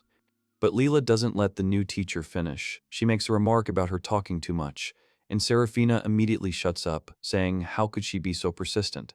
And when Daiki asks Leila what they are talking about, the girl tells him that he has nothing to do with it. Serafina starts laughing and then says that she's done with the schoolchildren for today. Daiki asks her, a little irritated, if she's really going to continue acting like a teacher. Sometime later, Abeno, Morishita, and Leila are walking down the street. Abeno Kaguya is terribly annoyed. She asks Daiki why Leila is walking them home, to which the girl shamelessly answers her that it is inevitable because she is his closest neighbor after all. An enraged Abeno asks Leila why the hell she moved in with Morishita-kun in the first place. Leila says that the cheap house in the neighboring area just happened to be next to his house, but in her mind she thinks that this is a lie. Abeno seriously considers moving from the penthouse here. She remembers that she is supposed to buy the land nearby. Morishita says that Kaguya's words are becoming dangerous. At this moment, Abeno has a revelation and exclaims to the hero that how could she not notice such a simple thing? She says that if Morishita-kun moved into her house, the problem would be solved, and then playfully declares that they will still start living together someday. Leila says that this can't be, and Kaguya mockingly asks her why she is against it. Morishita says that his father is currently away from home due to his transfer to another job, so he can't leave his mother. To which Abeno shamelessly suggests that, why not, in that case, their families become one already. At that moment, Kaguya receives a message on her phone. She realizes that it is from the head of the family, and then tells Morishita-kun that they will end it here for now, and that she will call him later.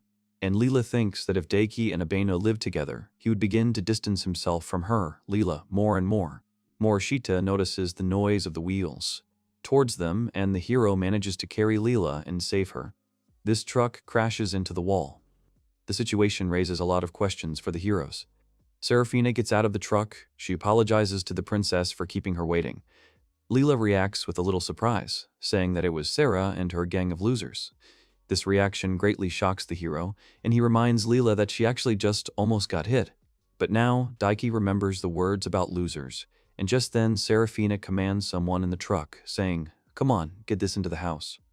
4 more guys climb out of the cargo hold. They stood behind. All the guards were assembled. Everyone says hello and introduces themselves as Arikana, Ulsas, Procyon, and Amber. Afterwards, Seraphin begins to command this small group, and together they begin to get things. Daiki, noticing the pile of things, says that he can't believe there are so many of them. At that point, Serafina says that of course, since they are all moving here together to protect the princess from all adversity. Morishita-kun's mother comes out of his house. She asks Daiki what is going on here, because she heard a very loud noise. She is surprised to see a truck and a large number of people.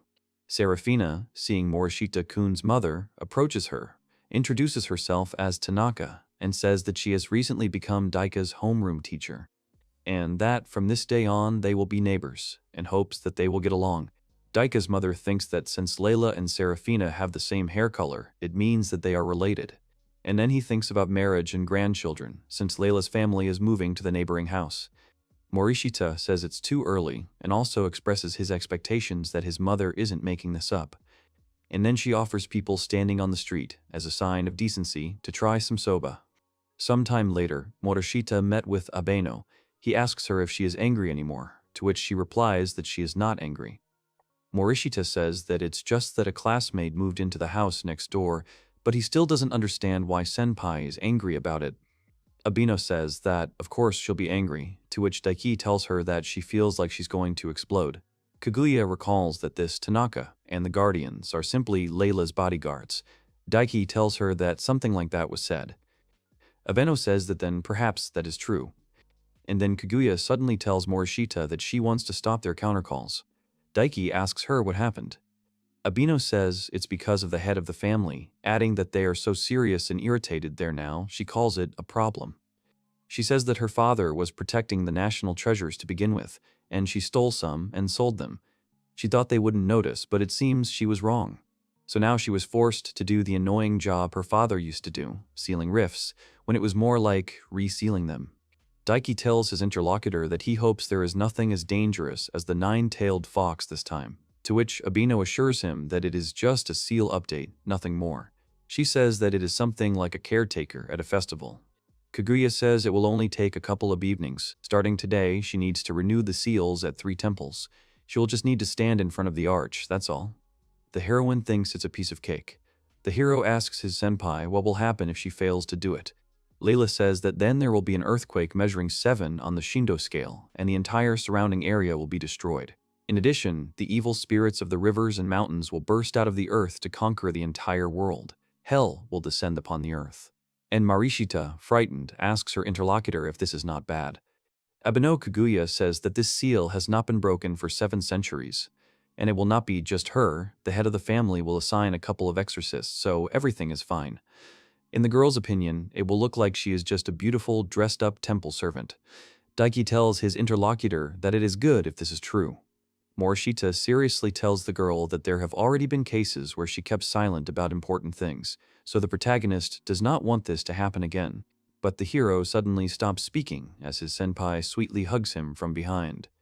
While hugging him, she says it's very sweet that he cares about her so much, and then asks him if he is madly in love with her. Morishita-kun shyly tells his senpai that she has never pressed herself against him like that before. At this point, the hero thinks that he has already gotten used to this and no longer attaches importance to the situation. But now Morishita Daiki remembers that they are more than friends. The hero is embarrassed, and Abeno, also embarrassed, moves away from him with the words that her pleasantries for today are over. She tells Daiki that she received a piece of his power after that incident, so if she gets into trouble, she will definitely call him. The hero is happy about this and says that if something happens, she should call him right away. They hold hands and say that they will write to each other soon. And then, in a calm, romantic atmosphere, they go down together, still holding hands. Meanwhile, something happened in some temple in some prefecture. Abeno, dressed in beautiful traditional clothing, stands in front of the temple entrance. She thinks that she feels the spiritual energy coming from the prayers. It seems that the head of the family sent the best of the best. The heroine thinks that she really screwed up big time, but despite this, the job she is currently doing has a low hourly pay, and it's all pretty weird. At that very moment, the heroine begins to feel some kind of spiritual energy, and she thinks that it is most likely a spirit, although it looks like something else. She takes a fighting stance, but can't do anything. Someone attacks her very quickly, but she manages to dodge thanks to the blade. She jumped back and recognized the blow. Abeno thinks that if it weren't for her blade, she could have lost her arm. She hears the sound of a bike's engine and recognizes someone, but still doesn't believe what's happening. The girl on the bike says that it was not in vain that she placed her hopes on this country, because who would have thought that her attack could be dodged not once, but twice in just one day, and she lunges again towards the surprised Abeno. But the girl manages to dodge the attack again. Abeno says she understands, then adds with a smile that a holy knight riding an iron horse is very modern. At the same moment, the girl sitting on the bike tells Abeno that since she understands this, it will greatly speed up the whole thing. The girl takes off her helmet and openly says that her name is Serafina and she is a holy knight of the Vatican. She was ordered not to touch Abeno. Kaguya quickly thinks at this point that she knew that Serafina was holding a replica of the sacred weapon. She also thinks about the Vatican and realizes that she has been too relaxed lately. Abeno reasons that, if we think about her relationship with Leila and with the Vatican in general, they at least have no reason for enmity, or maybe that's how it seemed to her. Knowing that the Vatican has a policy of completely destroying spirits, Abeno reflects that it is not surprising that they decided to intervene in this matter. Kaguya asks Serafina in a hunted manner if Leila knows what is happening now, to which the Holy Knight answers his interlocutor that this order comes from people, a level higher than the dominions. And that, to put it simply, this decision was made by the Vatican itself. In order to strengthen its position in this country, they were ordered to sow chaos here. Afterwards, Serafina promises Abeno that if she retreats, she will be left alive, although, according to Serafina, it will still hurt. Kaguya thinks that if she leaves now, the entire city will be destroyed. And remembering the time with Daiki, she understands that she cannot allow this. At the same moment, Abeno takes a fighting stance and tells his opponent that now is the time to demonstrate the Abeno family's exorcism techniques. Serafina is extremely interested in what is happening. And after these words, the Holy Knight rears up his iron horse and then begins to actively attack Abeno Kaguya, who in turn prepares to use the exorcism techniques of her Abeno family. Abeno Kaguya and Holy Knight Seraphine exchange a series of complex attacks. The girl wriggles. They continue to fight. Kaguya boldly tells her rival that she expected something like this, and that it is logical that she is called the Keeper of Sacred Relics.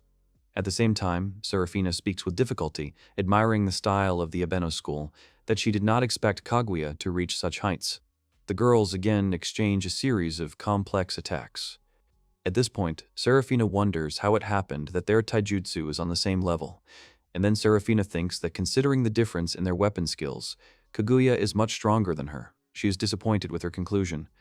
Serafina tries to attack Abeno, but she jumps up and the Holy Knight misses, then calls his opponent names. Serafina, brandishing her weapon, asks Abeno why she still hasn't used the talismans. Kaguya thinks that Serafina is right, because if she had used the talismans now, then victory would have already been in her pocket. Abeno would have used them long ago and burned everything around to the ground. However, she realizes that if she did that, she would become a common murderer. And then, of course, she would no longer be able to maintain the same relationship with Morishita. She gave up fighting for her own survival. Now she's willing to sacrifice everything to protect everything she holds dear, everything she wants to fight for. Abeno tells her rival that she is sure that Serafina also sensed their difference in strength, so she tells the girl opposite that if she retreats now and lays down her arms, she will not pursue her.